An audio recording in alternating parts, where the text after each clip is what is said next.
Welcome, everybody, to Everything Else with Jay and Friends. We are also streaming this today on the Millennials Are Killing Capitalism YouTube channel, which I don't intend to do that for all of these. As I said, like with the first one, we co-streamed. We also had one on Sunday with Dr. Jared Ball. I Mix What I Like on Run DMC's first album that we did in co-stream, trying to get folks to also subscribe to the Everything Else with Jay and Friends YouTube page. So if you're not subscribed to that, I'll put a link in the show description in the chat on the millennial side as well. But please, we encourage you to do that, because that's going to be more of where we have these kind of conversations around culture, sports, current movies, things like that, and just a lot of other fun stuff. So anyway, wherever you're watching this, welcome. It's good to be with you. Make sure that you like, share, subscribe, especially subscribe to the Everything Else with Jay, because I assume most of you are already subscribed to Millennials, but subscribe to Millennials if you have not yet. So anyway, we're going to talk about this movie, The Perfect Neighbor, which is a, documentary. We'll get into all of that. That is out on Netflix, that has already won a lot of like festival awards and things like this, and people are really kind of over the moon about this thing. And so we're going to talk about it. I have two wonderful folks to do this with. Everybody knows Renee Johnston from Saturdays with Renee. And by now, hopefully, all of you know Samantha Youssef, who is a former Disney animator. She's Palestinian Ukrainian, has, years of working in the industry. And, I'm really excited to have both of their perspectives. Also, Renee, because she's had a lot of conversations, I know, with Alex K. I'm going to let her say his name, because I'm like the other Jared. I can't pronounce it either. So anyway, just looking forward to this. For folks who don't know, Renee Johnston is a registered member and state committee chair for the Green Party of New Jersey, and co-host of the weekly show Saturdays with Renee on Black Liberation Media. She actively volunteers with mutual aid and political organizations, and organizes political education opportunities to engage with people on the issues most impacting the material conditions of Black and working people. Johnston was an educator and union member for over 20 years. So I mean, for Samantha Youssef, as I said already, she's a Palestinian Ukrainian artist, character animator, and award-winning animation director.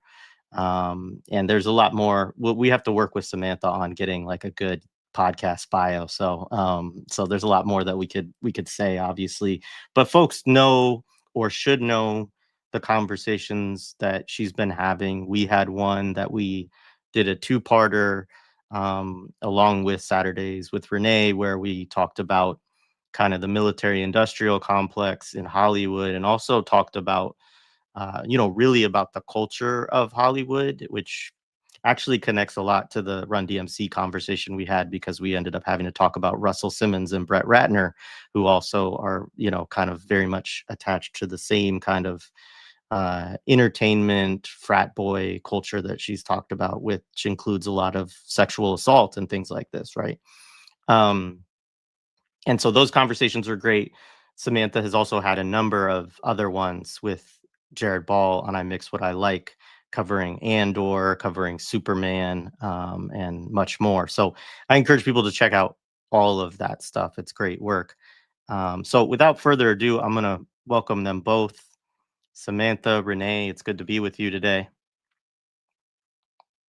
Thank you. It's good to be here. Thank Yeah. you. I'm always good to chop it up and talk shit. Yeah, that's what we'll be doing. I mean, so I'll just start and say, I was watching this documentary. My wife had it on, and I like walked into the room partway through it. So actually, the first time I saw it, and before I even reached out to both of you, I hadn't actually seen the beginning, which does sort of change a little bit of how I feel about it. But it was like I was, there's a lot of this kind of stuff, and I admit, Copaganda is something that I do watch, like usually like the kind of police procedural, like, shows like True Detective. Like I have it's not something I'm proud of. I know it's bad, right? But I also am very interested. I find it entertaining sometimes, and I'm very interested in. I like the kind of whodunit thriller sort of side of things, and so it caught my attention when I was watching it, and then I just found myself being like really emotionally invested in it at a certain point. And we'll talk about some of, I made a lot of notes as I went back and rewatched to think about like what is it doing. But I had a sense also watching it that like there's some very nefarious and kind of sinister things going on in this. Um, Partly because I felt myself being emotionally invested in certain ways where I didn't like the emotional and like what I was being emotionally invested in, right? And so we'll talk about all that, but I reached out to Renee first and was like, "Hey, would you do this with me?" And then I thought, as we talked about it more, Samantha, that you would be actually really helpful in this conversation because one of the things to say up front about this film, and they even say this in the opening, which again I had missed in the beginning, is that most of the film is edited footage from police body cameras, right? And so that is kind of the again, we can talk later on about whether this actually constitutes any kind of new form of propaganda or anything like that, or whether it's just, as Renee said the other day in the chat, just plain old propaganda. But one of the things about it was that, you know, that's being pushed as kind of like an innovation or something that's technically slick, right? Are you subverting the use of body cameras in this way? And it's one of the things that's also made it as it's making a rounds, and clearly Netflix is going to push this for like Oscar nominations and things like this, right? That this is one of the kind of selling points too of like look at what they did. And actually in this way, which I know we will talk about too at some point, it is connected to the Alabama solution in an interesting way of these films that are basically using the ubiquity of surveillance equipment in a certain kind of way. Cell phones in the Alabama solution, it's more complicated there because the prisoners have cell phones and they're considered contraband, right? So there's a whole different dynamic there around that.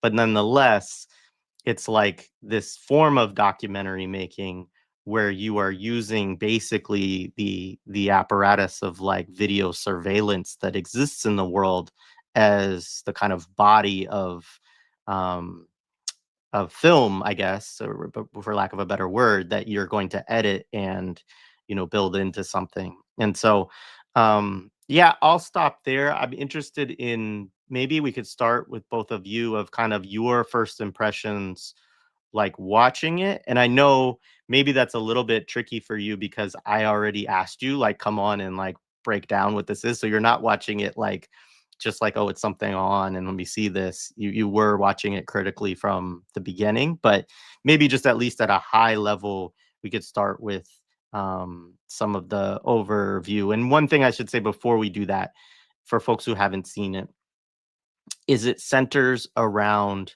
a story that was in the news before, which was the killing of this Black woman named Ajike. Is that how she pronounces it? AJ is what she shortens it as, um, by this woman who I just want to call Susan because, like, it's just, I think Susan replaces Karen in the film, which is one of the the other pieces of this that's interesting. But it's basically an attempt to use stand your ground, and the film very much is centered around Florida's stand your ground law and making a kind of reformist call around that, right? Which is part of also the media, swirl around it and so on. But that's kind of we'll get into more specifics as we talk about specific scenes, but you know, that's the central theme of it. And they're not like trying to hide that really. Like it's the very first scene in the movie is like them responding to the 911 calls that somebody has been shot. So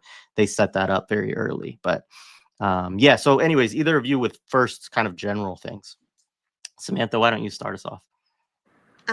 Okay. Well, I mean, I felt like, I guess just to me, it just felt like a very highly edited. I don't generally love to watch documentaries because I just think that they're always so curated. Like they're like opinionmentaries, or they're like, I don't know, like they're an argument that somebody wants to make. And this one was very heavily curated, heavily edited. So I think, you know, just as a first impression, it was just very clear, even right from the get-go, like they were using all the techniques that we use in narrative filmmaking. And you know, and I think also just for me, just like working in this industry, I always look into my colleagues. Like I always look into like, who am I working with and what's the studio and so, you know, there's just like going in that mindset as well. You're already starting with people that have an agenda, like that there's, you know, yeah. So I mean, for me, like when I went in, it was just kind of like, it was very easy to look at the technique, like the technique. I think also because there are certain restrictions, because they did want to use that as a selling point, that they were using body cam footage or something, that was an angle that they were going for. There are obviously restrictions in working with that they couldn't decide every shot the way that they wanted, but they still came pretty close. Like I just felt like it was very, so like in some ways it's almost more like when you're working with cruder tools, the techniques that they're using almost become a bit more visible because they can't apply as sophisticated methods as, let's say, we could when we're working on, you know, some of the films like in the sort of blockbuster franchise universe. But the techniques were the same. So I don't know. I guess I'll just sort of leave it there. I have like all these notes I would go into too, but I'll just, you know, leave it there to start. Yeah, no, thank you. I look forward. None of us have a time constraint today, folks, so we'll dig into all of this stuff. So, yeah, Renee. Marathon. So I immediately went into the mind frame of having read Alec Karakatsanis's report on body cameras. So this is actually, you know, yes, Copaganda also was in my mind, but the stronger thing in my mind was this full report on the actual origins of the body cameras and where they came from.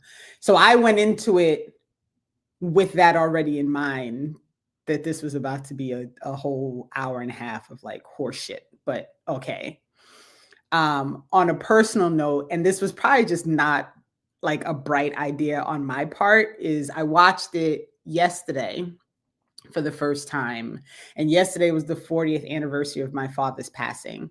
And so when it got to the scene of the kids being told, it was like a rough moment for me. And all I could think was, why the fuck, like, why did you decide to watch this today of all day? Like, what were you thinking? So it wasn't bright on my part, but also in some ways it gave me that emotional part that you had, and reminded me like, this is what they do, right? So then I was also thinking about Samantha talking about like how this is what they do. They reach in for the emotions. So I know we're going to get into all of that, but I went into it expecting horse shit and I got horse shit. And so it did exactly the thing that I thought it was going to do. So I'm looking forward to the conversation. Well, first of all, Renee, I'm very sorry that you know, you watching it coincided with that anniversary of that loss, and you know, condolences, even though I know 40 years is a long time. But yeah, I mean that is already just, that is one of the scenes which I know we will have to talk about, because it was definitely the whole scene, yeah, we'll get to it, but that yes, like that is definitely the most intense portion of the film, into like really drawing you into something that is totally natural, right? Because seeing the experience of a husband being told that he's lost his wife, of kids being told that they've lost their mother, and they all know, like, one of them saw her get shot, like, like it's just it's it's one of those, like, there is an aspect of this film, um I almost wanted to call it like surveillance porn, but there is a thing about like the use of body camera footage in the specific way to make a film, and to like I know we'll have to talk about that in extent, but like, because it draws in all these sorts of questions, right? Of like the there's the purpose of body cams, which we'll talk about, which is not actually police accountability, of course. There's like the kind of what we're told about body cams, which is that they are about police accountability. And then there's actually a third thing going on here, which is you're developing entertainment based off of a form of surveillance that allows you to see things that probably shouldn't be seen, I think, at least some of it. Not from a like, you know, not from a you shouldn't know what police are doing, and I get that aspect of it, but from a like and I know the family is somewhat involved in this film, so that is why I'm kind of like hesitating with some of what I'm talking about too, because I think the family is involved in a kind of political quest of their own around this film, and around the mother's case and other cases like this, right, of racist gun violence, right, which is like a real issue within the film for sure. um but there are things within the movie where I'm like, gosh, this is too much, to kind of partly also because of how intense it draws you in emotionally to what's going on. Anyway, let's back up. Where do you all kind of want to start with this movie? I mean, it starts, like I said, with an opening scene. Like they right up front flash a thing that says this film is primarily, or a majority of this film is taken from police body camera footage, right? So they that's a selling point right off the bat.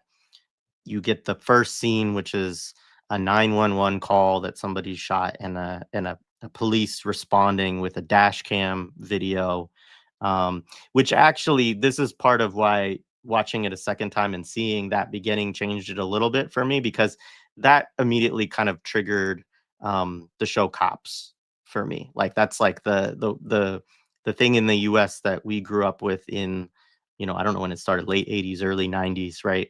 That there was this show on TV. I guess it's still on some small network or whatever, but this show that gave you footage all the time, from a lot of it from dash cams of police interactions, that always was related to like 911 calls, or like they radio a cop in the car and the car's off, and then you see these interactions largely with black and brown folks, sometimes with poor white folks, right? But it's usually people who are like impoverished and all of this, and it's kind of this, that's in some ways like one of the most fundamental forms of propaganda. So it does kind of start right off that way, and me not seeing that initially when I watched it, you know, actually kind of lulled me into like this is something a little bit different, like what's going on here with this film. Whereas I think if I had seen that up front, I would have been more like primed to be like, yeah, this is going to be some propaganda shit. But yeah, I mean, how do we want to move through it? Do you want to move through it chronologically or look at specific scenes? Like, what do you think, Samantha? I think Go ahead. sorry. We can do chronologically, but I want I think just so people are clear that what Alec Karakatsanis discovered in he did like a 10-year study of the body cameras. And essentially what he discovered is that these companies came up with this body camera idea initially so that they could, so that the bosses could spy on the police, right? So the initial thought process was, well, we can use it to make sure that they're all where they're supposed to be when they're supposed to be there, you know, like that. That was the initial like thought process. That did not sell well because, you know, cops don't want to turn on each other. So that was not a selling point for them. And be mindful that at the core of this is the, you know, the cloud apparatus. So you have all the data miners who are going to make a ton of money because it takes a lot of cloud space to store body camera footage and to sort it and to tag it. And like all these things are money making. It's a money making venture for the people. It has nothing to do with anything outside of being profitable. Once they realized they weren't going to be able to sell it to the bosses of cops, they decided, oh, well, you know what? We'll sell it to all the cops instead as a means of surveillance. So now what you'll be able to have with these body cameras is you're going to be able to have access to automatic means to surveil people, right? You can go to a place and you're going to have everybody's face on camera because it's all from your point of view, right? You're going to be able to expedite all these processes with, you know, sentencing and forcing people to plead guilty and all these things because you're going to be able to surveil them and to use that for the prosecution and for sentencing, right? Then it's going to provide this little bit of protection because you can pretend that it's about accountability, right? We can just tell everybody, no, you'll be able to see everything that the cops are doing, right? But you're not actually able to see what the cops are doing because the camera points out. It has nothing to do with what the actual police officer is doing when the camera is going, right? So just always remember that the one person that the camera should be pointed at when these things are going is not the person the camera is pointed at, right? And then the last thing is they really sold it to control protest. Like that was a major point in their selling was you can go out into protest, you can surveil, you can figure out who's there, you can have your list of facial, like this was part of the selling. Was now you don't have to walk through the crowd. You could just stand in one spot and let everybody go by. And then you can run the film through your through your whatever mechanism you're using, you know, to do facial recognition. Right? And it doesn't, you know, like the whole point is really, it doesn't even matter. It's on, somebody, you know, just wrote it, and that's if they even turn it on. It doesn't matter. It doesn't matter because even if they don't turn it on, it only serves them. It serves them less if they don't turn it on, right? It's not beneficial to us at all if they like. There's no benefit. And as you know, I like that you said, you know, the thing about like it's poverty porn, right? It's like how do we surveil the people who have the least control over being surveilled, right? So I say all of that in advance just to kind of get people to understand what was in my mind as I'm watching this. So because I go into it automatically knowing like the whole point of body camera footage is not about anything that is beneficial to the community. It is completely about making money for the people who house the footage and creating a system in which they can surveil people and use it against the poorest of them. Like that's the point of the body cam. So there is no working around a film like this that it is always going to be Copaganda because you are using the tool of Copaganda in order to sell a story. I think I feel like that also was, I didn't know the history extensively, but just, I felt like even in the interrogation room, that seemed really evident to me because the cameras in the interrogation room don't let you see what the police are doing or like what their expressions are, but you only see the person being interrogated, like the way that unless they had cameras on the opposite side, which I don't know because they didn't, you know, reveal that. I haven't watched a lot of these kind of cop footage things, but I feel like, yeah, it does seem like, to me, that sort of also told that story, that it's like these cameras are here not for police accountability, but just to surveil people. Yeah. Yeah. I mean, just a couple of additional notes on that. All of what you both said, I agree with and think is correct.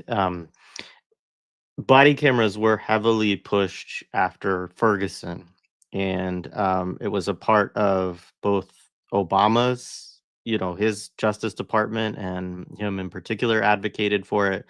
But so did folks like Campaign Zero and DeRay McKesson, right? And so this was also something that was critiqued in real time by folks like Miriam Kaba and others, right? So people who were more in the like prison abolition, police abolition sphere, or who had a critique of surveillance, they understood this immediately, that adding more ability of police to take video of people, right, would only increase their ability to criminalize folks, and give them another tool, like you said, Renee, when you're in court, or more evidence, etc. And the idea around police accountability, right, is that of course it could also catch officers when they, use deadly force, or, use excessive force and things like that. But the big problem, which you even see in the movie at one point, there's one scene where, there two officers actually talk to each other, and one of them says, "Do you have your body cam on?" And he says, "Yeah." And so then he turns his own on, and then camera actually switches angles to his body cam at that point, because you see him click it on, and it comes on. And I thought that was actually is kind of a funny scene within the movie. And I don't know that the director or the producer was trying to do something semi slick in showing that moment. I don't necessarily want to give them credit for that. But one of the points in it that, obviously is important around body cams is, which Renee also references, just that, yeah, you can click them on and off with just a tap, right? So it's like so easy for the cops to all say, okay, we're all going to switch our body cams off right now, and then there is no footage of it. And when they want to be able to get footage of something, they can get it easily. So it's absolutely a tool for the police to use, to further the criminalization of the people that they're around. And I think the point that, yeah, go sorry, ahead. just real quick, like, also remember, like, the diameter of a body cam is like less than 3 inches, if I remember correctly. And so, like, you don't even have to like go through the whole on and off. You can just put your hand, like, if you put your palm over the lens, it's not going to capture anything. So there is no, like, it is a tool that is totally under the control of the person who is wearing it. And the person who is wearing it is the person who you think is being monitored and going to be held to account by a thing that they are controlling. So it's a total, like, this whole idea, and of course everyone jumped on it, and media was very excited, like, we're going to get these body cams, and every time something happens they want the body cam, and like, this whole thing about the body cam. And in the end, all you do is watch the torture of whoever it is that they did the thing to. You have no information about what happened. Cops are trained to like move erratically so that it looks like they're running, to yell loudly so that they're being recorded saying things like, don't resist, put your hands behind your back. You have no idea what's being done to the person as they're yelling these things, right? So, again, and sorry to cut you off, Jared, it just struck me as you were saying it, like, they're not wearing like a monitor. Like, it's not something that's like, it's a camera lens. Like, they can just completely like cover it up, and then no one ever knows anything that's happening. I think, to your point too, like, that's sort of going like to what I was saying about them being forced to work with tools that they didn't create from scratch, I guess. To me, watching this film, it reveals itself. And there was a couple shots that I noticed that you could start seeing a police officer trying to cover the body cam footage, and then I think they cut it, but you could see like a hand going in and stuff. And so when you really go through and like code this film, just even from an aesthetics perspective, you can see all those like that was something that I noticed a couple times. And then but you can see that the director like tried to just like cut it to try to not show that was happening, but there were a couple shots where you could sort of see a blurred hand or something try to like start coming in. Yeah, no, absolutely. So I think, like, why don't we move into like some of what the kind of progression of this story so we can kind of give an overview. Folks, we're gonna do spoilers. I'm again like I always do spoilers because I'm not encouraging people to go watch this crap, and so we might as well talk about it. Um, the we'll kind of move through it and then we can kind of pull out. And if there's scenes that we get to, Samantha, especially where you want to like really highlight, you know, I timed techniques. like the whole thing. Like, Yeah. But can I just add one thing before we go into the film? Just Yeah. giving sort of like a little bit like the same thing with the history of the body cam. I just also think that like a couple things that we should also keep in mind, like it is a Netflix film. Netflix was created by like, what is he, like the great nephew of Bernays, who basically built this entire like, you know, the forefather of this sort of cinema propaganda apparatus. So there's, you know, I like just even what Netflix will allow and curate. It's not just like some rando that's like, oh, I feel like starting this service that could really democratize film or something. Like this is coming from somebody that has an awareness of how this industry and this apparatus operate. And even though he might no longer be CEO of Netflix, like we do in all of these studios, we have, I don't know what you would like call it outside. I don't know what a name that everyone would understand, but you know, like internally it would be sort of like a style guide or a Bible of, you know, how we would curate the content or the branding or whatever of these studio spaces or these networks. And so like I do feel like that's one thing that like also we should be going into, just like putting that out there. And the other thing I wanted to put out there that, you know, is not necessarily like about breaking down this film, but you know, these are things like that within the industry, like certain people get, you know, you get typecast in a certain way, but you get typecast because not because in the industry it's necessarily clear that you're the only exceptional person that can do this type of thing, but because of how we know it will sell. So like, you know, I remember this was happening with J.J. Abrams because, you know, because he did the Star Trek remake. Then it was like, well, he's the sci-fi guy and he's branded, and like in his interviews, he's always like, yeah, I'm a geek and I play video games. And then he becomes the guy that's like going to direct the Star Wars films. Like, is he the best director for those kind of films?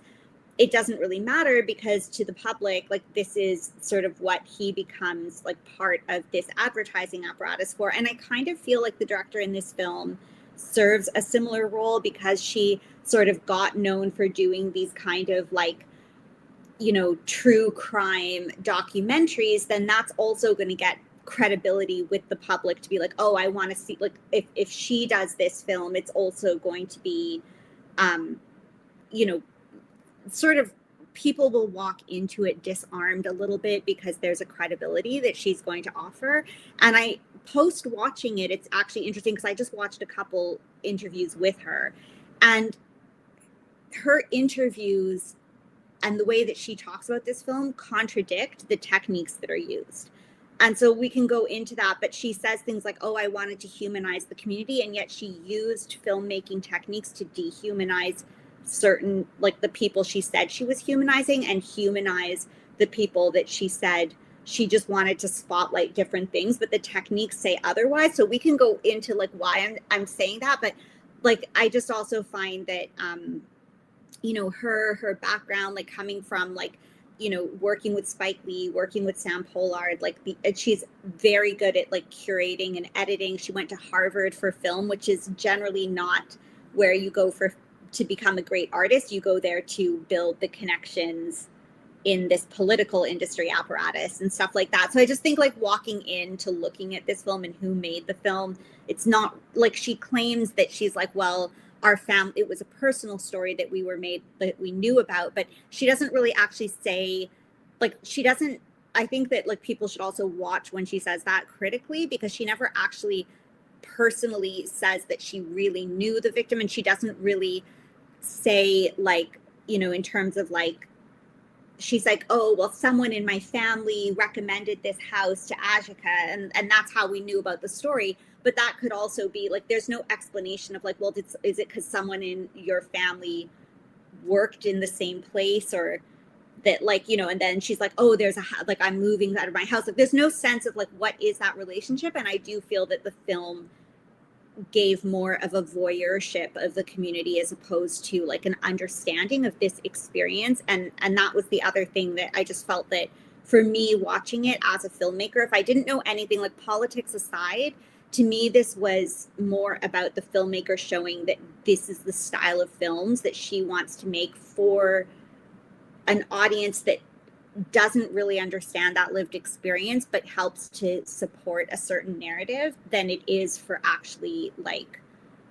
I don't know if I'm making sense, but like, I felt like this was more about her awards and her prestige and her capacity to do films that sold in a certain way without an actual like fair and honest representation of lived experience. So I just, like those, just going in, like putting in some history in there too. Like, I feel like those are things that are important to think about before we even just like address the film. Absolutely, and we can stay there for a minute actually, because I think that's really interesting, and we probably shouldn't like gloss it over before we start. So the director's name is Geeta Gandbir, I think. Yeah. Yeah, and she's known for a few different things. A documentary called A Journey of a Thousand Miles, Peacekeepers, which is follows 3 women in an all-female, predominantly Muslim unit of police officers sent to post-earthquake Haiti as UN peacekeepers for 1 year. The mission challenges these women while shattering commonly held stereotypes. That's, of course, the blurb on it, right? But like, I haven't watched that, but that description sounds wild. And then How We Get Free, The Real Cost of Cash Bail. She did that documentary, which is a HBO documentary. I have not seen that. And Samantha Knowles is a part of that too. Interesting. And then If God is Willing and the Creek Don't Rise. And I think Which is, Evidence was another one where she used yeah, evidence, like rape kit evidence, to sort of build the narrative of this documentary. yeah, Also, so this is like her shtick, is like using things that will be interpreted as truths and curating them in a certain way. Sorry to interject. I just no, and she admits that in her interviews. Like, she actually says, like, I come from a narrative background, so that drives me, which is basically code for we are crafting a story with, which is, and I did actually deep dive on her after I watched it, and I felt that like it just validated everything that I coded in it, because the techniques are all there. Like the filmmaking techniques are exactly the same ones that we use when we're making a Marvel film or a Star Wars film or something. And and that's the other thing, I think, as we go through it, I actually want to run parallels to things that I brought up in the conversations with Jared, because I probably can articulate them better, because I'm still learning to explain all of this. But there were a lot of things that I feel like I can show you what she was doing with technical aspects that we also employ in these in fiction films and stuff too. yeah, no, I can't wait for that. Couple other things, like, so the Spike Lee connection, that If God is Willing and the Creek Don't Rise is, I think that's a sequel actually. So he does when does In the Levees Break comes out 2006. When the Levees Break. Is that right? Because that's the year of Katrina. Anyway, the point being that, or no, Katrina was, oh, was 06, right? I don't remember. You made Anyways, me it's a feel so old. Now I'm gonna have to look it up because I'm I'm like, sorry. wait.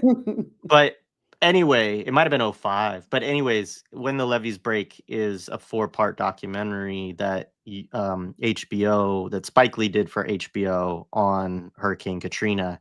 And she was an editor on that, which, like, again, to your point, I mean, I think this is part of what's kind of documentary as a form has in it some of the problems you're pointing to, for sure, Samantha, which is like that it it builds this legitimation of itself because you're working with, facts, right? You're working with raw, like, video of things that actually happened, right? Which then can make it seem as if the narrative work that you're doing or the editing work that you're doing is somehow a part of reality as well, rather than, like, for instance, when we get to some of these really emotionally jarring scenes, or like, effective scenes emotionally, like, I partly because of your work and your conversation, Samantha, like, I was paying more attention to, like, okay, what's the sound like in this scene? Like, what's the,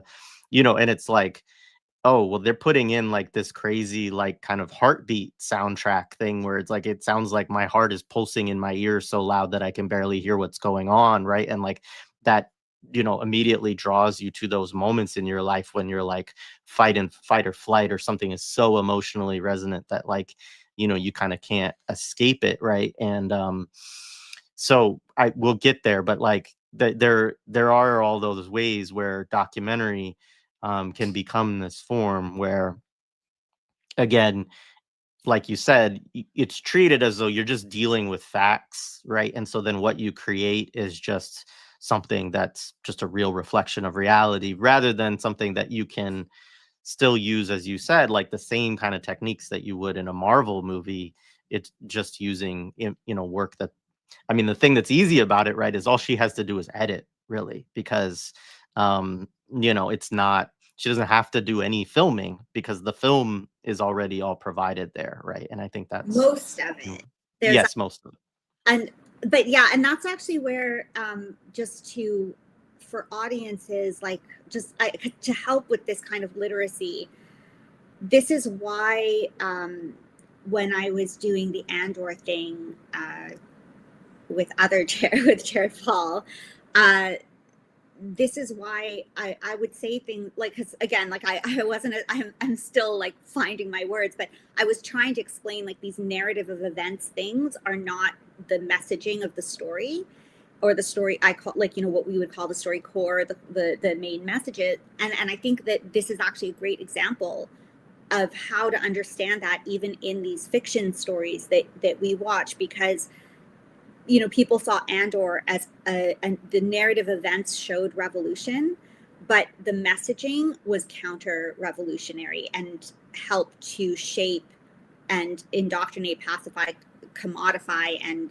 co-opt that sort of revolutionary idea, and to normalize and naturalize genocide, which was a big part of it, was naturalizing genocide and making it, like, acceptable. And in something like this, it's a great example, because this is, like, where the factual information is these kind of, you think that this is like the narrative events, but it's curated and messaged and using psychological techniques to actually, co-opt you into a different message and normalize different things. And so I think it's, like, really, like, I hope that by going through this and looking at, like, how they're using quote unquote factual events, it's a good way to discern that even though events in these other narratives, like the Superman or Andor, or these kind of things, they're used in the same way that this documentary footage is used, if that makes sense. So when people contradict and they say, oh, but it talked about the carceral system, or it talked about this, these are not, they're just, they offer a sense of credibility so that you can absorb problematic messaging or something. If that, I don't know if I phrased it the best way, but Yeah, and I think we can get, as we talk about some of the scenes, like, specifically to, like, kind of like how that's happening within the film. So yeah, people in the chat have corrected. So 2005, summer of 2005 is Katrina.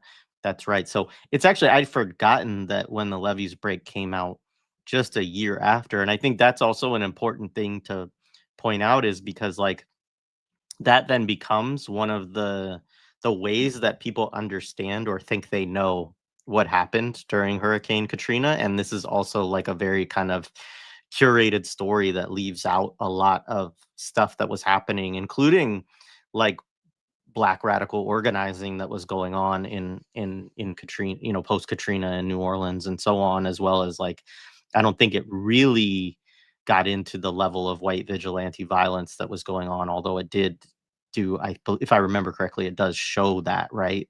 So actually, it's quite sinister to me to think that they would put that documentary out like 1 year later, and you know that's Well, what we remember from you it. know the documentary that is it the Weather Check, whatever the new one is that just came out recently, that's on Hulu, I think. They do talk about the white vigilante violence in that documentary.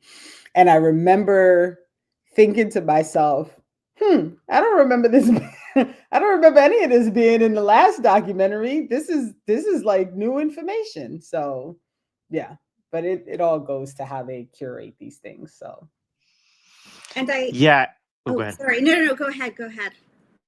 Yeah, I was just gonna say, like, I think that to give some credit, I do think that was a part of even When the Levees Break, but it just is like very different when you hear people or you read books where they're like really people who are there, who are really like, you know, I went to go try to do this and I had this confrontation with these, you know, white vigilantes, and you know, like I one book I read was like Scott Crow has this book about his organizing down there post Katrina, and he organized alongside some Black Panthers, some other folks, and you know, he has like accounts of them like being armed in standoffs basically with white mobs and like this kind of stuff, you know, which is just not like, that kind of stuff is really not in you know, these sorts of accounts.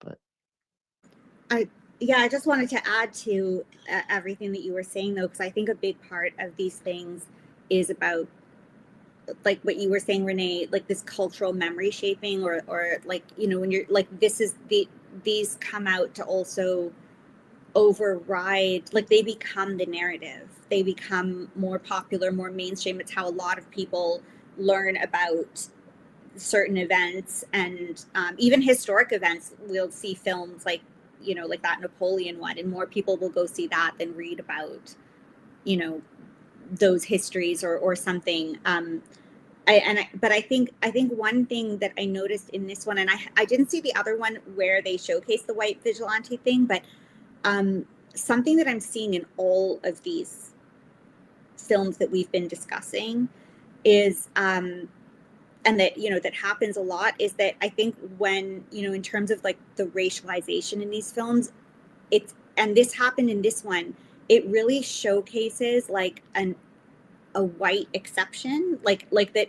It's like these vigilantes are just exceptional vigilantes, and white people are always, like, I know I don't need to say this to the audience, but just hyper individualized. So it's just like we see in the news. It's like, oh, it was a mental health problem or something. It's always like this weird exception. And the way that these like, whereas people of color, Black communities, like all these communities, Indigenous communities, they're always portrayed as like in groups or hordes, or sort of like, even if they're portrayed favorably, they're not individualized, they're grouped. So there's a subconscious othering that's constantly taking place. So I didn't see it, but I would wonder if when they do choose to portray the white vigilante thing, it's going to be curated in a way that still protects like the, you know, this kind of like that it's not whiteness that's the problem, it's a rogue agent. It might even often be offset with other white people that are shown in a good light, whereas because Black people, colored people, Indigenous people are always grouped as like groupings,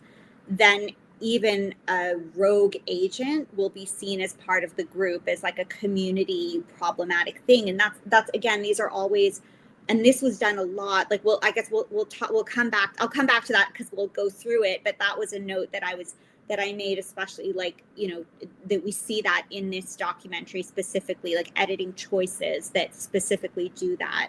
So those things, that's where it does get very nefarious, because I think sometimes people even think like, oh, these people are being shown in a positive light. Or I know in the interviews she was saying, oh, we wanted to show that the children felt like, you know, that this was a great like community, but they're always grouped as like the children as a group playing together. We don't really get to know any of them. So even if the children are shown as positive, they're shown as a mob or a horde or a group, whereas like in the perpetrator's case, in Susan's case, we even get to see her nephew talking to the camera and saying that guns are bad at the end, that they're trying to clean up her house, and we get this little personal moment, like her family is way more personalized, and we get more even like, I mean, we'll go into the interview thing because I feel like that was really significant. But we even get to have visceral experiences with her where she's like, I'm cold, I'm this. We get to sort of relate in that way. And we don't ever get to see that with anyone else. So even though she's the perpetrator, she's actually on a subconscious level put into a position where we are given like more empathy with her. And those are the things that, like, on the overt side, it might look like, oh, she's the bad guy, but all the techniques that they're using are the ones to build empathy, and the techniques that they use with the people that suffered under this, even if they're trying to show that this was a wrong done to them, they are using filmmaking techniques that we would use to create distance and objectivity between these people. So yeah, so I mean, we can go through that. Sorry, I don't want to, sorry, I have so much I want to say that I just don't want to dominate talking about it, but there's like a lot of really nefarious using the, at least what I like, I can't speak to having seen all the films that you've referenced, or, you know, I'm not an American, so I don't know like all of those like lived experiences, but just from a filmmaker perspective, like I can very easily see what techniques they're using, and that's, at least, like, I'd love to put those forward, and then audiences can decide how they feel about that, but those are the techniques that they're using. The audience says, let Samantha cook. So we'll come back to all that. Yeah, I do, just to name a couple other things that she's involved in, and then we can move into it, is Black and Missing, which is a 2021 TV miniseries that follows Black and Missing Foundation founders. So it's like following a nonprofit essentially that focuses on you know, Black folks who have been, you know, kidnapped or are missing, right? And talks about the systemic nature of that, how we get free, which actually centers around activists and I think attorney Elizabeth Epps. I think she also ran for governor for a while. I am familiar with her. And then 2009, By the People, the election of Barack Obama. um, and then, as you mentioned before this film, I Am Evidence, which is also a phrase that you get related to sexual assault and Me Too kind of discussions. And I don't know like the origin of this, but there's this phrase in it: "My body was a crime scene." Right? I've heard that also comes up in the documentary On the Record that talks about Russell Simmons's, you know, many allegations, over 20 allegations of sexual assault and many allegations of rape. And so, yeah, I mean, again, it's like, it is an interesting space she's in, right? Because obviously she's talking about a lot of issues that are very real issues of social justice that people care about. There is, you know, as we'll talk to, there's a real linkage between this type of work though and like nonprofits and foundations. And somebody did mention to me, I haven't verified this, but they mentioned to me that this film was started was paid for with a $1 million non-recoupable grant fund initially, and then gets monetized with a $5 million purchase from Netflix right after Sundance. And they mentioned to me that like that just doesn't really happen in the documentary world unless it's something that is the ruling class is already basically invested in, that this is something that that we want to make a big deal out of, and that they also will put probably Netflix will probably put $10 million into a an Oscar push for this film, right? And so that's important for people to understand too. I also did notice Soledad O'Brien's production company is also associated with this. I noticed Renee, that too. yeah, And you talked about, did you, and I'm trying to get my coffee going, so I'm still go for it. not Yeah. really like functional. But did you mention also the person who did this, Elisa Payne, the producer? Because she's got a whole other set of things. I also think her husband is one of the producers on the film, if I'm not mistaken as well. Geeta Gambhir's husband. Yeah. They produced it together. And then Elisa Payne is the producer. And Elisa Payne is the producer behind Stamped from the Beginning. She's a proud NAACP Image Award winner. And so, like... Yeah, NAACP shows up in this movie too as well.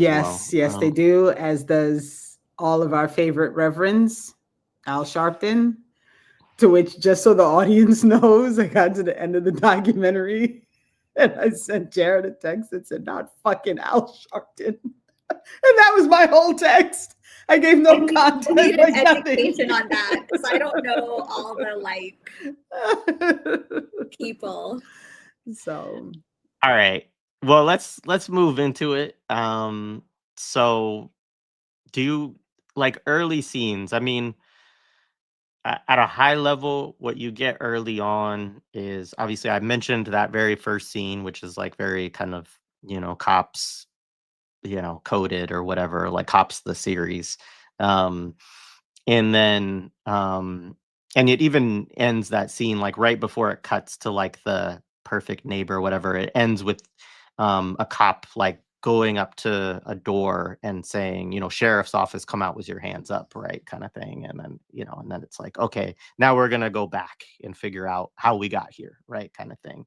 Which also, I just want to say, I hate when movies do that. Like, I think it is such a crappy technique. I mean, I guess it's to like draw people in from the beginning, but yeah, I don't know if you have thoughts on that. No, I'm sorry. I have like a note for every 30 seconds that passes in the film. Like, I've got like pages, but it is that, it's just to engage it. Like, they start off actually because they can't just like start, like, you can't just sit down in the theater and be like overly bombarded. So it kind of starts with like, it's in the cop car, like it's a bit calm, and then the car is like moving us into the scene. The car drives in, and then it sort of accelerates into a bit of this drama to engage, and it engages the audience, because otherwise the way the film starts is just really slow and boring. And so it's just that, and it's also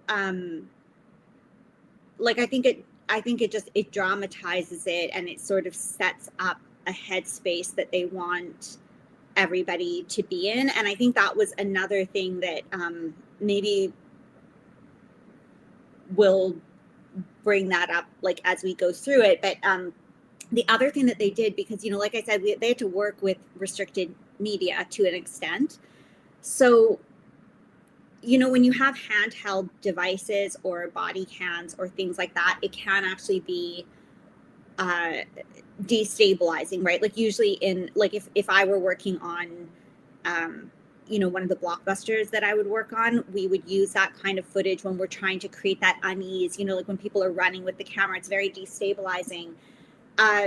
So what they end up doing is setting up what I saw a lot of in this, and I think, you know, it's something that people should be conscious of what's being done to them, is that there's purposeful unease that's set up so that then the cop footage is actually a space of relief and security. So when the cops come, so like they set you up feeling anxious, and then we cut again to like this kind of nice neighborhood with the cops coming in and feeling like, oh, now it's more stable. So, and they do that, you know, again, they didn't use cop footage through the whole thing. They use a lot of like, I don't want to say stock footage per se, but shots of the neighborhood, but very like horror movie creepy, like a little kid's bike like tipped over in the grass, like abandoned somewhere, or a lot of Dutch shots, Dutch angles, like sort of tilted angles, or angles where you only see like the fence is like over here on the screen, and then there's all this space, but there's shots to make you feel like I can't, like what's happening. And they use a lot of these even calm establishing shots of the neighborhood to create a lot of unease, so that then when it cuts to the cop cameras, or the driving in the car and then the cops walking down the streets, those actually become more stable, and they reorient you into a feeling of safety associated with the police. And then that becomes a pattern that they use a lot. So that, sorry, I don't want to. No, don't. But I just feel like I can go forever. No, but I'm glad, because I want you to know that before even that happens with the cop, I literally thought of you. This is why I couldn't. So we couldn't talk. I sent Samantha a text yesterday that said, we can't talk today because I'm not going to be able to talk to you without talking about this fucking documentary. And then we're going to like spoil everything. So we can't talk until after we do the stream tomorrow. And so the first actual scene is that drone footage over the neighborhood. So it gives you like a still shot of the houses, which made me think of Samantha, because, you know, we've been doing this revolutionary thing and we were talking about doing that, right? Starting over the houses in a neighborhood and then zooming in. And then I started thinking about how not unique, but how like nefarious it is to start with this overhead of the neighborhood. It looks peaceful. It's like clearly a suburb. There's driveways. It's not like cars parked in the street. It just looks quiet and serene. And then all of a sudden now you go to like this, like someone's been shot, right? And so it gives this idea that like you have this peaceful place where like there no, you know, everybody, like it's a suburb. What could happen in a suburb? Oh no, someone got shot. And it's such a jarring, like, you know, but as I tell everybody, like, you know, Jared ruined shit first, and then Ntume ruined shit. Now Sam comes along, she ruined. I can't watch anything without like totally taking it apart. But to what you're saying too, I think another thing is like, and you know, obviously I can't speak for the director, but as someone that like works on films or whatever, like these choices, these are perpetrator lenses. Like I feel like these films are really made as like how empire wants your perspective to be on all of these situations, because it wasn't like someone walking through the neighborhood, or like you know, like there's so much footage that was not the cop cam footage. Like when you really look at it, it's obviously the majority is the cop cam footage, but there is a lot that was post determined footage, like all these shots of the neighborhood. And if they wanted it to feel like you would feel like a person in that neighborhood and to humanize the neighborhood, they could have had these shots like how you see in these, I don't know, like these rom-com things or something. You would never see a drone shot of a neighborhood in a rom-com. You'd be like walking through the streets and like waving at the neighbors or passing things by. So they could have gone in post and had like a camera like walking through the neighborhood in that way, but they chose a drone footage thing. So they also are trying to set up like that mindset, that framework, you know, which I'm sure, again, I haven't watched the shows that you were referencing before, Jared, but like this way of setting up the lens to be in that sort of, you as the surveyor as well, to normalize like this sort of surveillance perspective. It's everything, even though it's like a really, I agree with you, it's kind of like a cheap trick that we sort of throw the audience in and then backtrack. It's a cheap film trick. But at the same time, what they did in that time was really like set up who they wanted you to be when you watch this documentary. So I think, yeah, it's just like there's so much of that I was seeing as I went through. And yeah, sorry, yeah. So we'll like keep going, but that's just such a big part of how this was curated.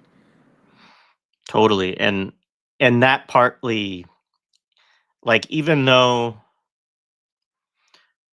so a couple of things in terms of me watching it the way that I did, like, because I came in the first time watching it partway through, at some point I picked up that some of the footage was body cam footage, but I didn't necessarily like start there mentally because I'm just like sort of watching like the action and whatnot. But when you rewatch, obviously it tells you that, and I mean, you can't watch it and not figure it out at some point because it's, you know, there's even the scene, like I said, where the guy's like, "Hey, turn your camera on," and then they show it, you know.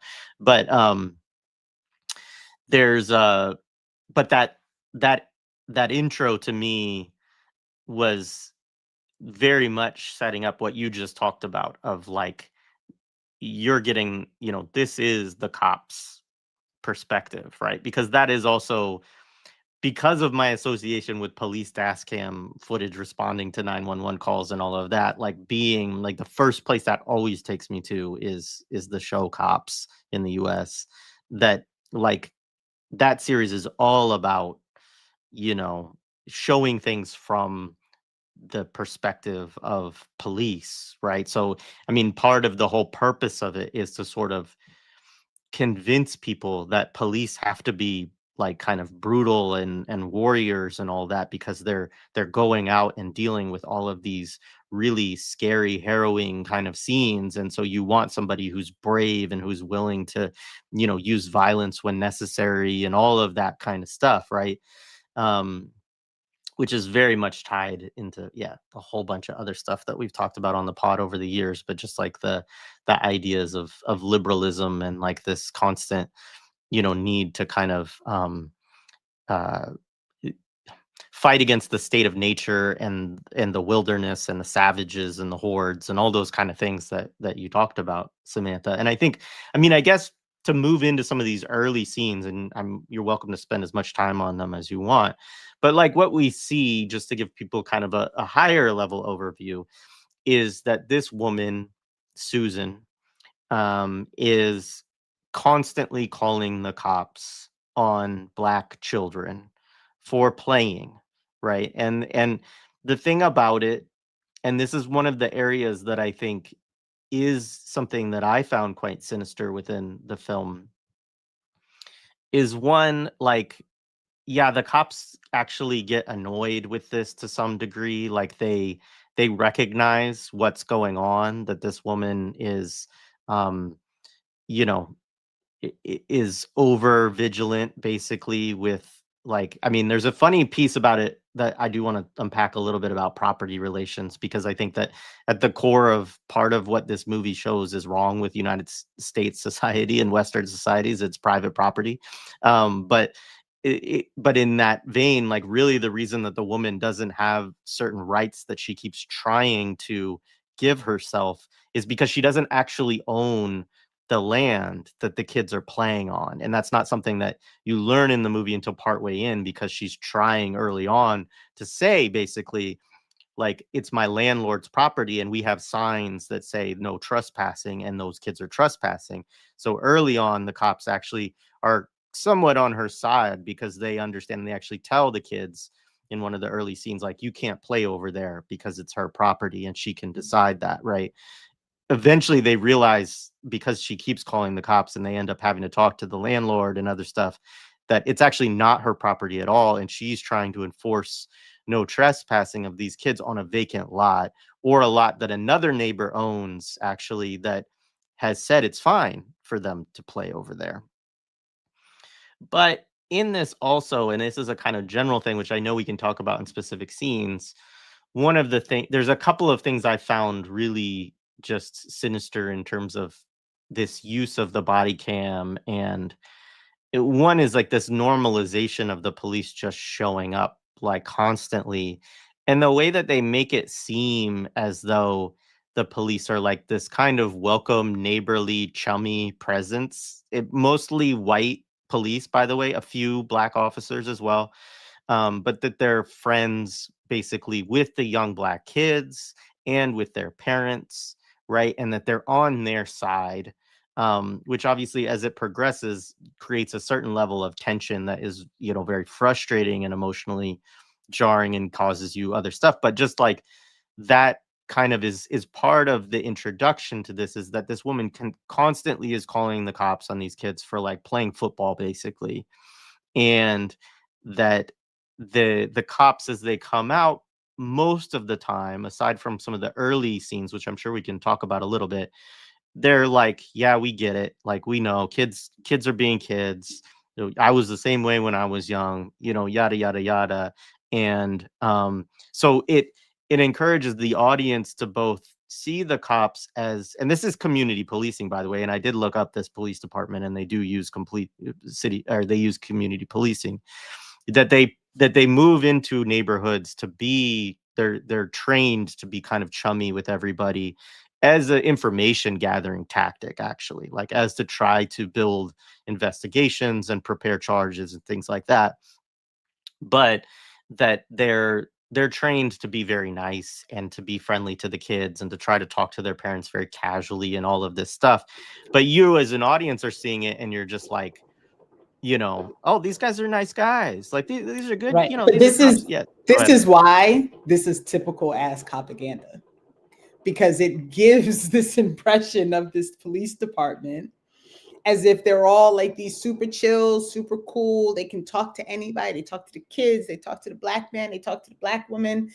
There is no way at all that with the amount of times this woman called 911, that so you're telling me like these 5 or 6 instances that you picked to curate, right? Like, yes. and literally, I think it's, I wrote down the dates. I think it's literally, it is 5 times before the shooting happens. And the 5th time is when she tried to run out the man. She tried to break down the man's gate in her truck. So it wasn't even her call. Someone called 911 on her was the 5th incident. So 4 incidents of the police coming out. There's 1 black cop in these incidents, the woman who's the first time out. There's never contention. There's never like the one incident where he's like, the lady's like yelling and screaming. It's a white woman. And he's like, oh, I'm not, make my life a little bit easier, please. Like and she's like, fuck you, right? That's one of my favorite scenes, by the way. We have to get to that one later. I have notes on that one. But so like this idea that you went through almost 2 years of camera footage within this neighborhood where Black people are over policed, because I also found the annual report. Y'all know I fell right fucking headfirst down a rabbit hole. Like, they do this whole these beautifully done reports, these annual reports about what the Ocala Police Department does. And Black people are over policed. And they've got hundreds of officers, right? And this is a mixed community. So it is Black people, white people, they're all mixed into the one community together, right? Like, this idea that in all of that, there wasn't an argument with a police officer, not one police officer. Even the one time when the officer went to call her a bitch, they clipped it. So you only caught, like, if you were really paying attention, you caught that she almost called her a bitch, but they clipped the film. So you didn't actually hear her say the word, right? So all this time, no one got irritated, no one yelled at the cops, the kid, like, it's bullshit. And that's why it's Copaganda, because you're watching this whole thing and thinking, oh, this police department's not so bad. Look, they get along with everybody. They're polite, like blah, blah. It's all bullshit. Yeah. One quick note, just related quickly on that, is that, yeah, I mean, you can Google, like, you know, does this police department have excessive excessive force complaints? Does it have wrongful death complaints? Like, yes, right? Like, and it has like multiple like federal lawsuits and all of this kind of stuff, Right. which I also think is like a whole, it's just so interesting, right? Like that, I mean, me watching it, it did feel heavily like this is a PR piece for this police department, you know, in a lot of ways. And we'll get to, as we get later, because I do think there are moments in the film, certainly where I and where others I know were quite pissed off and frustrated with the cops, but also like the way that that comes about is interesting, and the type of emotional investment that's associated with those feelings and what that is also enticing you to do, you know, is another kind of matter. And I think that's it's actually its own kind of form of propaganda that's a little bit separate, where you're actually mad at the cops at that point for not doing their job, right? That they're not like doing, like, damn it, why aren't you more of a cop, you know, that kind of thing. And which is fucked up, because obviously that's another thing, a different form of propaganda often, you know, of wanting to, you know, say the cops are too lenient, or they're too you know, they're not serious enough, or they're too goofy or whatever, and you want the sort of hard charging, like, you know, kind of rapid police response. But yeah. Yeah, or they're very, like, I feel like that's the thing, to what, you know, you're both saying, like, because I made a note of the dates as well, and it's so heavily curated, like, it's so selectively edited. There were also a lot of, you know, just quickly to adjust your last point, but I want to talk about some of the things Renee brought up. There was also like a deliberate choice to edit in a lot of, like, when the cops say, well, these are the rules and we're being very like fair and balanced, and there's nothing I can do, but I have to give equal, like, you know, fairness to everyone. So there was, to me, it was also like showing that police don't abuse their position. It was very much like they really did have to edit in a lot of these moments of them clarifying and explaining how responsible they're being.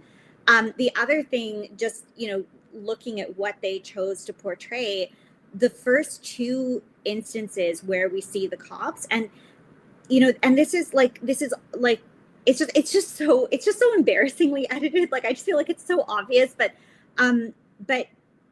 you know, they're always there. Like, we are conscious that there's at least two cops, that, like, that there's a team or whatever that shows up, and they always, like, the first two instances, we don't even really see the male partner. It's purposeful that all that we see are the female cops. So the first one, I think, was a black female cop. The second was a white female cop. But we introduced, like, any visuals of the cops are only showing the male cop's body cam, I guess. So we only see the women, this kind of like very safe, you know, introduction into how they interact in the community. We see, especially like the black woman, we see her like chatting and, you know, talking with them, and I guess, like what you were saying, this whole community policing thing. And I felt like there was some lines of dialogue that to me felt that you can tell that they've got these strategies, you know, like this patronizing way that they said to the kids, like, do you know what truth is? Or like that, like this, like, you know, like they're prepping and priming the kids in the way that they're going to then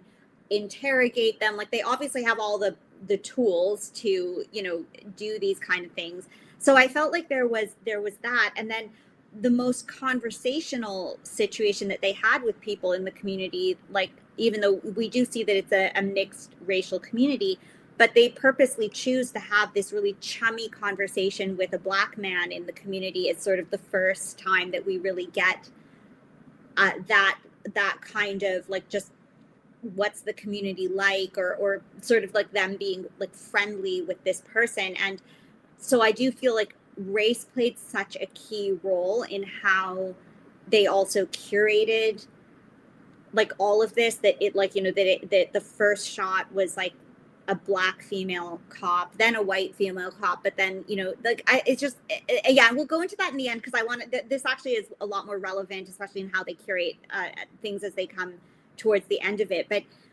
it was just, I just find like the whole thing, you know, oh, and another thing I wanted to bring up, sorry, just to add to, because I made this note on it, but like, you know, when you think about like this director that's doing these films, and or even with this film, I would invite people to sort of imagine it too, like when you're doing a podcast or something, or people that they watch.